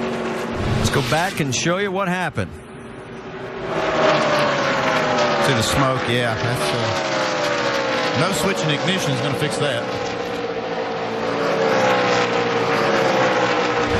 So as the caution comes out, bad news for fans of Brad Keselowski. Good news for fans of Danica Patrick. She will get the lucky dog, as she was 1 position ahead of Ricky Stenhouse Jr. Yeah, Ricky Stenhouse was coming fast, too, so she's getting a good break right here, getting the lucky dog. That'll give us 18 cars on the lead lap. Car's okay, a little bit of push in the middle, but the way that the rear sort of comes around on the throttle, I don't know. I don't know if I could deal with a lot more oversteer, so I say just leave it. Yeah, what she's saying is she just doesn't want it any looser than it is. I mean, she feels pretty comfortable with it. There's probably a part of the track she would like to have it a little freer, but she can't stand to being looser on the throttle. One of her comments over at Indianapolis, getting ready for the 500 as they get ready to come down pit road, was this is teaching her how to drive a loose race car, and it actually has helped her over there as well. Here they go. Let's go to Doc. Kevin Harvick has one set of tires left, so they're going to put fuel only in the car. Try to get it full of fuel and save that set for later in the race. Vince. The 31 of Justin Allgaier, top of your screen, just too loose, has no side bite. They're going to put a round of wedge in the left rear and a major air pressure adjustment in 4 tires. Mike? Elliott Sadler taking his cues from the 60 car. That's the only reason he came down pit road. Fuel only and a track bar adjustment, Dave. Mike, Carl Edwards had 2 reasons. They wanted to hit the lugs on the left rear one more time just to make sure they were tight. They did not change tires. They did fill it up with fuel. Race off pit road. You see this top 3 stay the same. Almirola and Sorensen pick up 3. Look at Michael Annett. He picks up 7, as did Mike Wallace, and Trevor Bayne drops 5. So going to be an interesting restart when we come back. And we're on the cusp here. 60 to go. Can somebody go the distance? Back here at Chicagoland. Remember when Brad Keselowski entered 2011 with a record 102 races running at the finish? Well, Dave Burns, this is his 5th DNF of the year. Yeah, it hasn't been good for the reigning champion of the series. Brad, it seemed like that happened real quick. What did you hear or feel in the car? Not really sure. I just started slowing down. I thought originally maybe I had the ignition box or something go wrong, but obviously something internal in the Dodge Challenger here. But it's just been one of them years, just where nothing seems to be working. But we had a great year last year, and still proud of the guys that got working on this team. We're fighting really hard. We've got Michigan coming up in a couple weeks. The race would have been really good, and hopefully we'll have a little bit more for them there. That race always means a lot to me. But just feel really fortunate and proud to have a sponsor like Discount Tire and Ruby Tuesday that really support the series, that buy suites and bring people to the racetrack. And glad to have a team and a sponsor like that behind me here in this series. And hopefully we'll get to do this for many years to come. Just been a rough year to date, but we'll keep plugging away and see if we can't get it right and get in victory lane this year. Thanks, Brad. Marty? And as you finish up, we go back to green flag racing with Edwards on the high side. Sadler, Almirola, Harvick, Annett. That's your top 5. There were 10 waiver rounds, including Ricky Stenhouse Jr.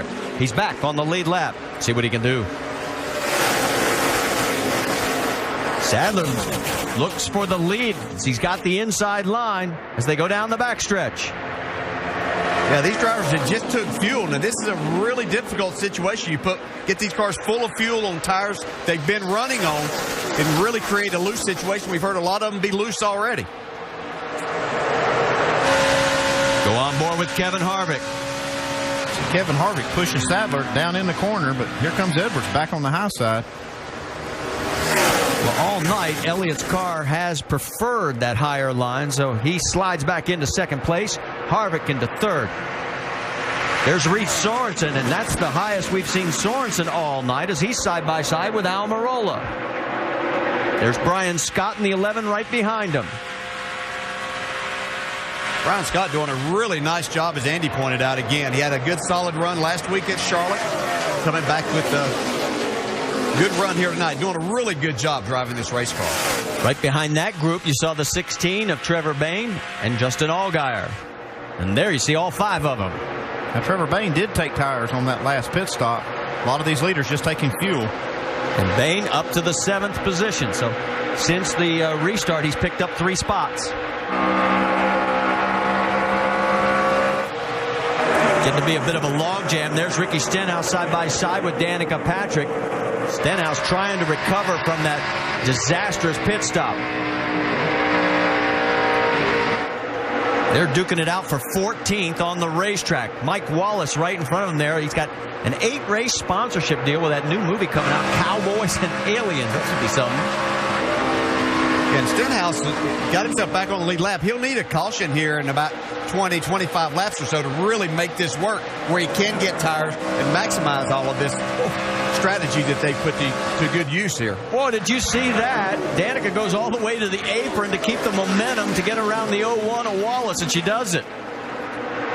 Stenhouse took him on the high side. On the right side of your screen, that battle continues with Reed Sorensen and the 88 Almirola, and here comes Allgaier and Brian Scott. They're going to take it 3 wide right between them. Another field goal attempt, and it looks like Allgaier is going to make it good again. Contact with Sorensen. Sorensen and Almirola in 88. Breaks the momentum enough that here comes the 11 of Scott as well, and it allows Allgaier. Look at that. He picks up and pulls away by about 4 car lengths. Trevor Bayne with those fresh tires unable to get around these 3.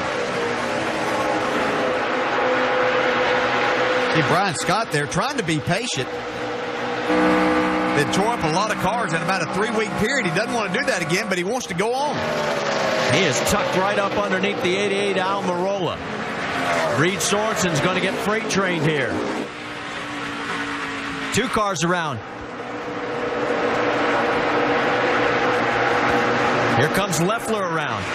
Meanwhile, the battle for the race lead is heating up again. Yeah, Carl Edwards slipped a little bit. He had tried to move up about a lane down in 1 and 2. Almost cost him the lead. Elliott Sadler got a good run. Yeah, one of the reasons he slipped is Elliott Sadler's putting a lot of pressure on Carl Edwards right now. I think that the track has changed enough, or they have adjusted this 2 car to where they're really about the best car on the track right now.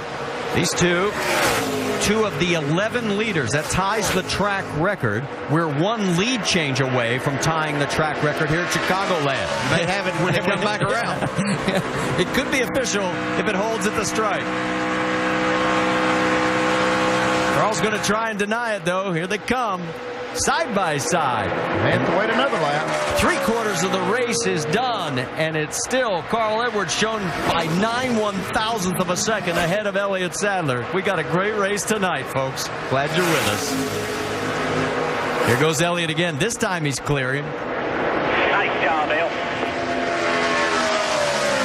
So we've already mentioned the track record that it's tied, and this lead change at official will make it 19, and that will tie the number of lead changes. Danica Patrick, Michael Annett, those 2 side by side. That is for 13th position.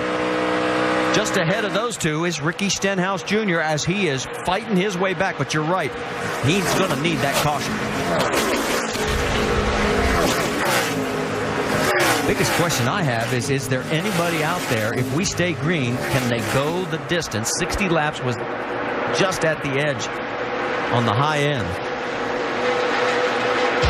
And if you are going to go, and if you think we're going to go green, when do you go into fuel conservation mode? A lot of questions to be answered. Stay with us. We'll answer them. NASCAR Nationwide Series at Chicago is brought to you by Craftsman, the official tools of NASCAR. 42 laps to go on a Saturday night at Chicagoland Speedway, and some more interesting developments beginning to build as we draw toward the closing laps of this one. From the pit studio with Rusty and Brad watching the leaders, Elliott Sadler in the 2, leading Carl Edwards in the 60. Sadler leading the Nationwide Series Championship coming into this race, but had not won yet this year, and he says it's all about the trophies for him. I'm happy for Ricky and his guys for winning the race, but that has nothing to do with our race team. We have to do what we need to do to gain all the points we can each and every race and try to win races. The first time I ever sat across the desk from Kevin Harvick, he said, "We win races at this race team. This is what I built the shop for. We race for trophies." We race for trophies. I like that. I do love that, and looks like he might get himself a trophy tonight. You know, I've been watching this race throughout the night. In both of Kevin Harvick's cars, the 2 car there, Elliott Sadler, and Kevin's own car, it looks like as the night goes on, they're getting better and better, and maybe Carl Edwards is starting to lose the grip on this car as it gets darker and cooler. It looks like Kevin's cars are really rocking right now, Brad. Yeah, you're exactly right. I mean, Elliott's been just blazing fast every run tonight, but I've noticed he's backed off his speed just a little bit, as well as Carl. I'm wondering if they think they can get to the end of this run, and if they're trying to conserve just a little bit, just in case there's a green-white checker. A lot of strategy right here. Well, if you're going to save fuel, you want to do it early in the run and not find out late in the run. Kevin Harvick has slipped back to 4th. Let's check up on some of the contenders, starting with Mike. Alan, if Elliott Sadler doesn't have enough to worry about with the 60 car in his rearview mirror, he has one other obstacle, that, of course, being fuel mileage. He and crew chief Ernie Cope debating whether or not they should have stopped last time. They weren't sure they could go the distance. They've crunched the numbers, and Cope has told Sadler, try to save me some fuel. They may need to save 1, maybe even 2 laps, Dave. Crew chief Mike Beam has been very clear to his driver, Carl Edwards, about what their fuel situation is. Listen. We're good to lap 200 right there. 200. Green, white checkers, though. No green, white checkers. Right now, lap 200. Yeah, you heard him. Green, white, checkered, though. That means the best hypermiler in the business, Carl Edwards, might need to save him a couple laps just in case, Vince. Well, and the same can be said for the 31 of Justin Allgaier. Fuel is going to be an issue for all of these teams as we reach toward lap 200. If it goes green, white, checkered, as you just heard Dave mention, there's going to be a lot of teams in trouble. So many keeping their fingers crossed. The biggest problem for the 31 right now of Allgaier, his car's just too loose. Doc? And crew chief David Hyder has told Kevin Harvick. Initially, he said, Kevin, we're about 4 laps shy. Then he said 2 laps shy. And then he said, Kevin, if you save enough fuel, we can just make it to lap 200, but we have nothing for a green-white checker. Alan. And unlike in a lot of these races, if you watch them regularly, where this is the part where I come in and say, yeah, but there's going to be another caution. Champion crew chief upstairs, Mr. Petrie, this race you don't necessarily get that late yellow flag. Yeah, it doesn't look like there's one brewing right now anyway. You got to count on it going green, Alan. And you have to get about 5 miles to the gallon to be able to make it to the end. Alan, I might disagree with you a little bit here. The final green flag stretch has been 35 laps or less in 9 of the 10 Chicagoland races. We've got 35 to go, so we'll see what happens. This is going to be interesting either way. It looks to me like Carl Edwards is trying to save some fuel, and maybe Sadler is also. It's kind of hard to tell, but I don't see him being very aggressive as far as the 60 team to try to take this lead back. Elliott Sadler's having to save his race car right there. You can see him really back in to jump out from underneath him. And these guys are coming up on the 28 of Derek Cope. Cope in the 22nd position. He's the last car. We just went a lap down, so we now have 21 cars on the lead lap. You know, Elliott's best finish here was in 3 starts, 21st back in 2008. And it's been 69 starts since Sadler's last nationwide win, back to Rockingham of October of 1998. And he still has 34 laps to go. Yeah, and I can tell you a couple things about these guys. Elliott Sadler's driving style, being his teammate for a while, I know from the times we were testing, his driving style will allow him to save fuel just like that. They both have free race cars here. That'll also save a little fuel by letting the cars roll a little bit more. See Carl trying to take the lead back. His Elliott's car looked like it's gotten a little bit on the loose side right now. Side by side through the corner. Carl down low. They hit the bumps over the tunnel, and here they come. Here goes the outside again as Sadler heading for the stripe, and he'll lead this lap officially. He's led 23 laps. Edwards has led 119. Now, if you were saving fuel mileage, wouldn't it make sense to tuck in behind each other and sort of, go aerodynamic? It's still, they're racing, man. Yeah, and they've actually slowed down a little bit right here. So, thing is a lot of times you get there, you get put in that position, even though Elliott's run the high line a lot, sometimes you just back off and you're racing that, so you're not running quite as hard and using as much fuel. Carl looking for the race lead this time at the stripe. And officially, Elliott Sadler is listed as the race leader with Edwards just a tick behind. 3 seconds back is Justin Allgaier, and we've got 31 laps remaining, and here they go again. I'll guarantee you both those crew chiefs are asking just what you were talking about. What are these guys doing? We told them to save fuel.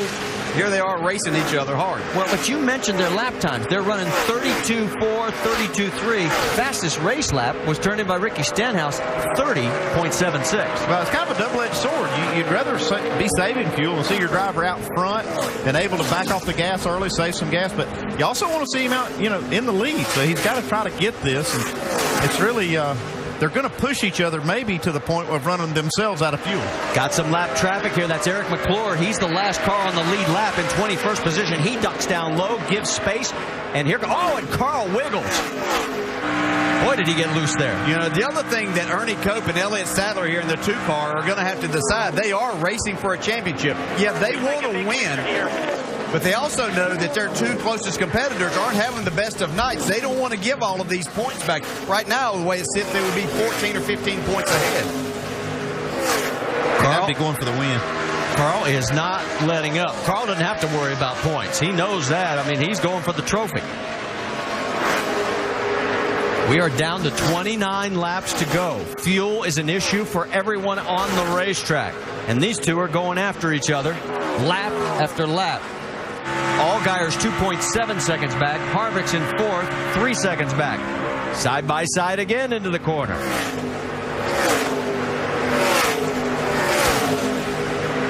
My car really made a run into the corner that time, trying to get the lead. Just not able to get it.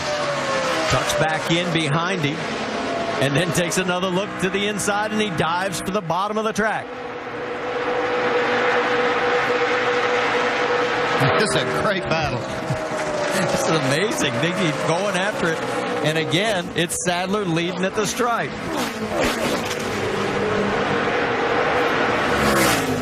Coming up on some slower traffic, that's Morgan Shepherd. He's in 23rd, and he's already 1 lap down. This would put him 2 down. Now, these two have about a 2.5 second lead over third place, Justin Allgaier. Uh-oh, and here we yeah. go. Oh, could be a pick, and woo, that was close. Morgan is saying, where did these guys come from? And Elliott's still on the outside of Edwards. And he'll probably lead at the line once again. Wow. That's cool. That is some racing, folks. Morgan had the best seat in the house. Some more lap traffic coming up in front of them. It's like right there, Edwards got clear. That's Timmy Hill in the 15. Hill is the last car on the lead lap right now, driving a good steady race. The rookie in 19th position, just going 1 lap down. Got 26 laps to go here at Chicagoland. We'll step aside just for a moment with Carl Edwards and Elliott Sadler going after each other. This summer, you can win a Jeep Wrangler Unlimited Rubicon vehicle or $100,000 instantly. There's a second chance drawing, too. Look for the Jeep Instant Ticket at a South Carolina lottery retailer near you. Top prize odds, 1 in 520,000. Time Warner Cable TV customers, upgrade to the Triple Play and save. Digital TV, Roadrunner broadband, and next generation home phone. Each just $33 a month for 1 year with free installation. So you can lower your monthly costs and get everything you need to keep connected. Get access to amazing no-fee HD, blazing internet speeds, and unlimited nationwide calling. Upgrade to the Time Warner Cable Triple Play and save. Call 855-894-2541.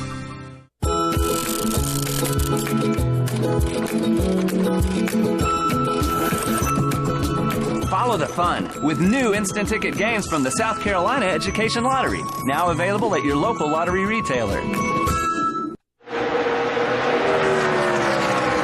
20 laps to go this time by, and Carl Edwards is out in front of Elliott Sadler. We've had a record 20 lead changes. Look at the last 5 race winners, 3 in a row, and Roush is trying to make it 4 straight, which would tie a team best mark. And right now, it looks like Carl Edwards, who has led 125 laps, is starting to open up a little bit of ground on Elliott Sadler. The man to watch, though, could be Justin Allgaier. He's 1.4 seconds back. There he is in the 31, and he is in the top 3 fastest cars every lap, DJ. Yeah, he's been about 2/10 quicker, and just behind him, you see the yellow car coming. Brian Scott, another great run, as we said, up into that 4th spot. During the break, we'll tell you that Ricky Stenhouse's dream has sort of deflated. He had to come in. Remember, he stayed out, got the wave around. He needed a caution. It did not happen. He is now back 1 lap down in 19th position. So it is up to Edwards right now. And we'll get speeds at the line to give you an idea of who has got the horsepower right now. Yeah, talked about Allgaier being 2.5 seconds behind a few laps ago. He's got it down now to just under 2 seconds. And there we were bragging on him, and he's not in the top 3. That was his worst lap he's run in the last 5 or 6. You know, I think, Andy, you mentioned Carl Edwards maybe saving some fuel, and I think they told him, look, he's coming in a little bit. You might want to step it up, and he's picked the pace back up. There is Elliott Sadler. What are you hearing as far as fuel mileage on the 2 car, Mike Massaro? Marty, as I mentioned earlier, Ernie Cope asked him to save a lap or 2 of fuel. Well, he's done his job. He radioed into his crew chief moments ago to find out where they stand now. All right, Ernie, you got to talk to me here. If we go green the rest of the way, can we make it, not make it? What do I need to start doing? Eddie says we are right on the money. We're plus or minus a lap there. It could be run out at 199 or... One thing that just hurt Elliott Sadler, though, a couple of laps ago, he said when Carl Edwards pinched him down on the racetrack, he said that really killed him. He really wanted to run that high line. All right, Mike, let's check in over at the Craftsman Tech Garage. Let's talk fuel mileage, Tim Brewer. Tell you what, Marty, most of the cars out here, they're going to be marginal. But with the way the fuel cell sets in here at 18 degrees, what we try to do before the race, all the fuel is naturally down in this corner. Centrifugal force throws it over here. This is the fuel pickup.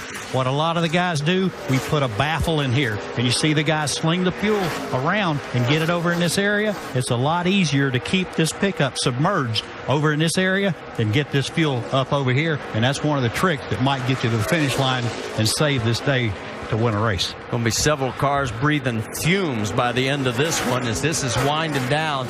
We've got 15 laps to go, and look at Allgaier closing on the 2 of Elliott Sadler. Yeah, we picked the wrong lap to show the speed in line as we were building him up. But the last 2 laps, he has been the fastest car on the racetrack. Yeah, down to 1.3 seconds now behind the leader. He is running a 32.1. The race leader is 32.5. Here we go. Let's try it again. Hey, made us look good that time. He did it that time. It's down to 1.1 behind Carl Edwards, and you can see that he's closed right up behind Elliott Sadler. We have a total of 13 cars on the lead lap. There's Jimmy Elledge. I talked to some of those guys earlier yesterday. They said that they get about 5 miles per gallon on all of these Turner cars, and that should put them right at the edge of making it here. And that's probably allowed him to run harder than these first 2 cars of Elliott Sadler and Carl Edwards and make up all of this ground. I saw Stephen Wallace. He has just gone a lap down in 14th position. The next car to go a lap down will be Danica Patrick in 13th. She is 26 seconds behind the race lead. And remember, they're lapping at about 32 seconds a lap. Look at Eric Almirola going around Kevin Harvick. Almirola has moved into 6th. What are you hearing, Doc? Well, now Kevin Harvick has run 71 laps on the same set of tires, but he may be having an issue. Listen. Got a wheel coming loose. Loose wheel. What you got? Got a wheel coming loose is what I got. So they will call him in, and he will come down pit road and make a stop under green here. We're saving 1 set of tires for a final yellow flag. They have not gotten the yellow, and he has to pit because of a loose wheel. Kevin hoping the strategy will work in his way, but has not done tonight. On pit road, left side tires going on. Final set under green, and his shot at winning is gone. So if KHI is going to win this race, it's in the lap of Elliott Sadler. He is about a half a second behind Carl Edwards, and the laps are winding down. And he's got a bigger issue right now. Right behind him, here comes Justin Allgaier. That's Jeremy Clements that they're going around. Let's get an update on the 31. How about it, Vince? Allgaier is lurking. He's challenging Elliott Sadler, looking to come up on Sadler's high side now, back up to the bumper. Of course, running in 3rd place. They just told Allgaier on the radio as he looks outside for second that they believe the 2 and the 60 are going to come up short. So the big question is, as Allgaier goes around on the high side, can he make it to the finish line? Well, when they went back green, the computer said they would be 1 lap short. You can see he hasn't let up a bit. Justin Allgaier has moved in to 2nd place. 10 laps to go. It's now Edwards, Allgaier, Sadler, then 3 more seconds back to Brian Scott, who's got a great run going in 4th, and Trevor Bayne in 5th. What a comeback for Bayne this has been. There you see Brian Scott in the 11. Just a little bit further back is Trevor Bayne. Doc, give us an update on Brian. Both those guys having great runs. Would be a season best for Brian Scott there in the 11 car. But the bad news, he was told at the beginning of this run, you're probably going to be 2 laps shy on fuel. Save all you can save. There's Kevin Kidd, the crew chief, saying, you know what? We're going to roll the dice. Save fuel we might be able to make it. And the 16 car behind him, Trevor Bayne, he was also told that they were going to be 2 laps shy on fuel, and Trevor obviously doing everything he can to save fuel and save positions. Right now, both those cars in the top 5. Yeah, and for Brian Scott, remember 3 races prior to Charlotte, his best finish was 27th. And now he comes off that 8th place run in Charlotte. I think the 2's out of fuel. Danielle, Elliott Sadler is pulled down onto pit road. Mike? He's not out of fuel. He's got a right front tire going down, and that's why he's coming down pit road. They still thought they were good to the finish, but obviously a bigger problem now developing on the 2. So another heartbreak for Kevin Harvick and his team. Because right front. Elliott Sadler's chances of winning this race have just gone sliding to a stop. Oh, that is just a heartbreaker. Had a great car tonight. Now, they are putting a lot of laps. These guys didn't take tires that last time, so they're getting a lot more laps on the tires than what they've seen all night.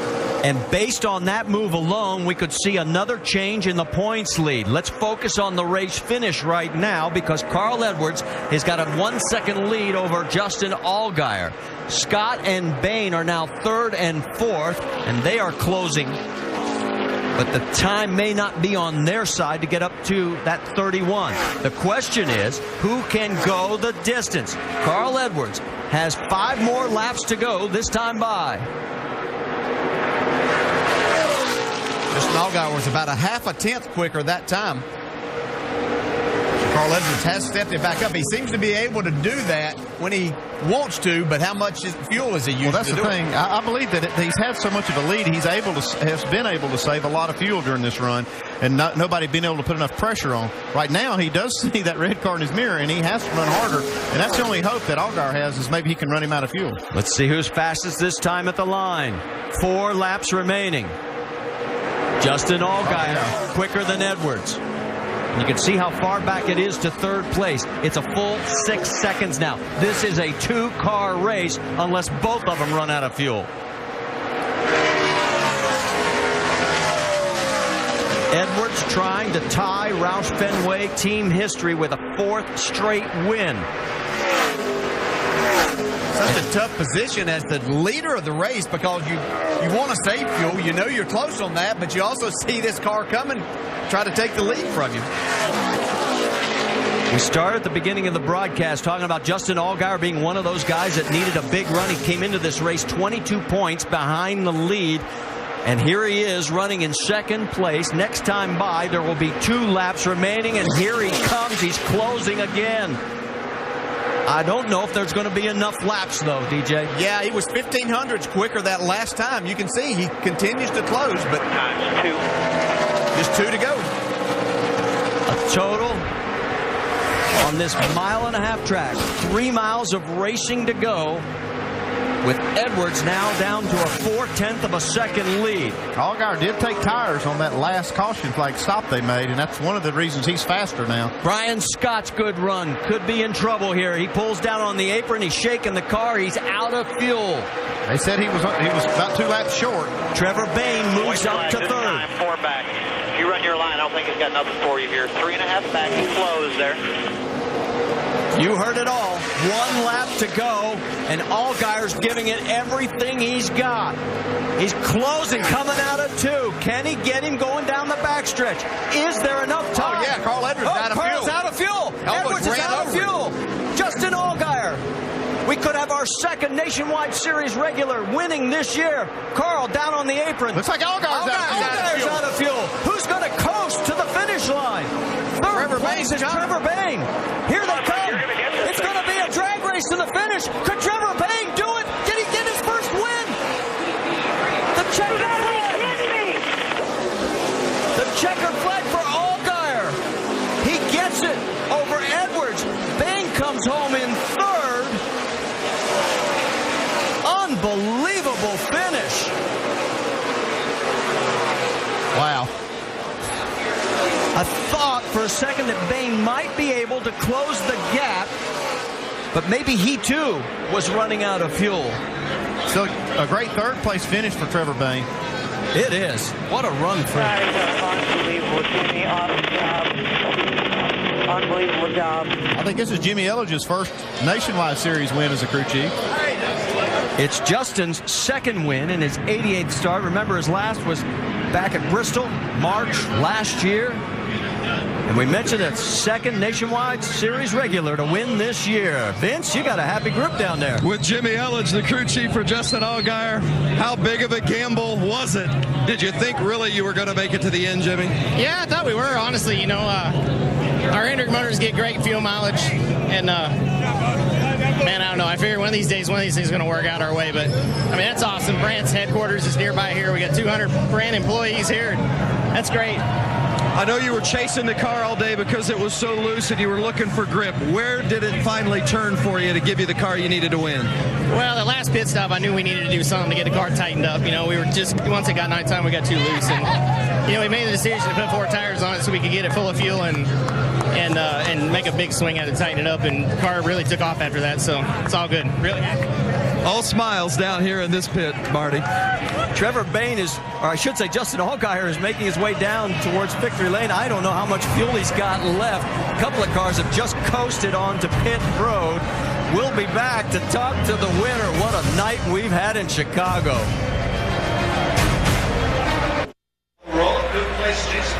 All kind of storylines to tackle as this one has wound up tonight here in Chicagoland. An Illinois native winning in Illinois, where his sponsors are also based, and winning in dramatic late fashion. Justin Allgaier has to walk to victory lane because his car has no more fuel in it. They went green racing with 57 laps to go. Allgaier tracked down first Elliott Sadler, then Carl Edwards. They came off turn 2 on the last lap, and it all turned around. And Carl's probably saying, I can't believe this. And Allgaier's, oh my gosh. And this was an unbelievable fuel mileage race. These guys were trying to save a little gas. They couldn't do it. Take a look at this. They're both out of gas now coming off of turn 4. Yeah, and I'm looking up, and I thought that was Trevor Bayne coming off the corner right there. I got all excited because I thought he was going to blow by and win the race. Justin Allgaier hangs on and gets his second victory. Well, for Trevor Bayne, 31st to 3rd tonight in his return, Doc. And Trevor, what an effort tonight. How much gas did you have left, and did you save too much? I think I got a lot left is what I keep telling my crew chief. I'm like, man, you should have let me go like 3 laps earlier, and I could have called him and won this thing. But, you know, we knew we had to save because the whole time he was saying, you're 2 laps short, just save. So I told him, all right, we can run 80s. Let's run, you know, 50s and slow down 7/10 and just save that much. And it was just like a few yards too much saving. So I'm really happy with the 16 team coming back out here and finishing 3rd. Our first week back, we got Avnet and BMA on the car, so we had a cool paint scheme. But man, it would have been cool to win this thing. You know, I'm really proud of my fuel man. Obviously, he did a really good job of getting all the gas in the car because we made it further than most of the guys around us. And you know, I hate it for Carl and his team too. But you know, it's cool to see another Nationwide regular win. So we'll take this 3rd place and keep going. And I feel good, so that's the good thing about it. That is great. Trevor Bayne is back. Vince. Justin Allgaier wins this race tonight, and I know it's a hometown track for you. You're just a couple of miles away is home, but tell me what you felt as you were coming down that stretch and you knew that Carl was running out of fuel. I'll tell you what, I can't say enough for all these guys on this race team.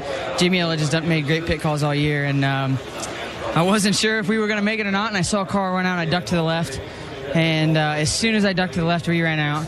And it was a great race, so I had a blast, especially thanks to Nationwide Insurance for all they do for this sport. But to get a win in Chicago, which is my home racetrack, we led so many laps last year at Gateway and weren't able to get that win.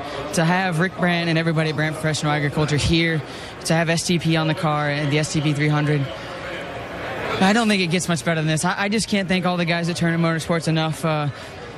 Steve and Sandra Turner, it's been a dream come true for me, and Hendrick Power. We had great power, but we had good fuel mileage too. So, man, what kind of anxiety were you feeling when you ran out of fuel and you know you had to coast across the finish line? Well, I knew if we ran out of fuel, there was probably a lot of guys behind me running out too.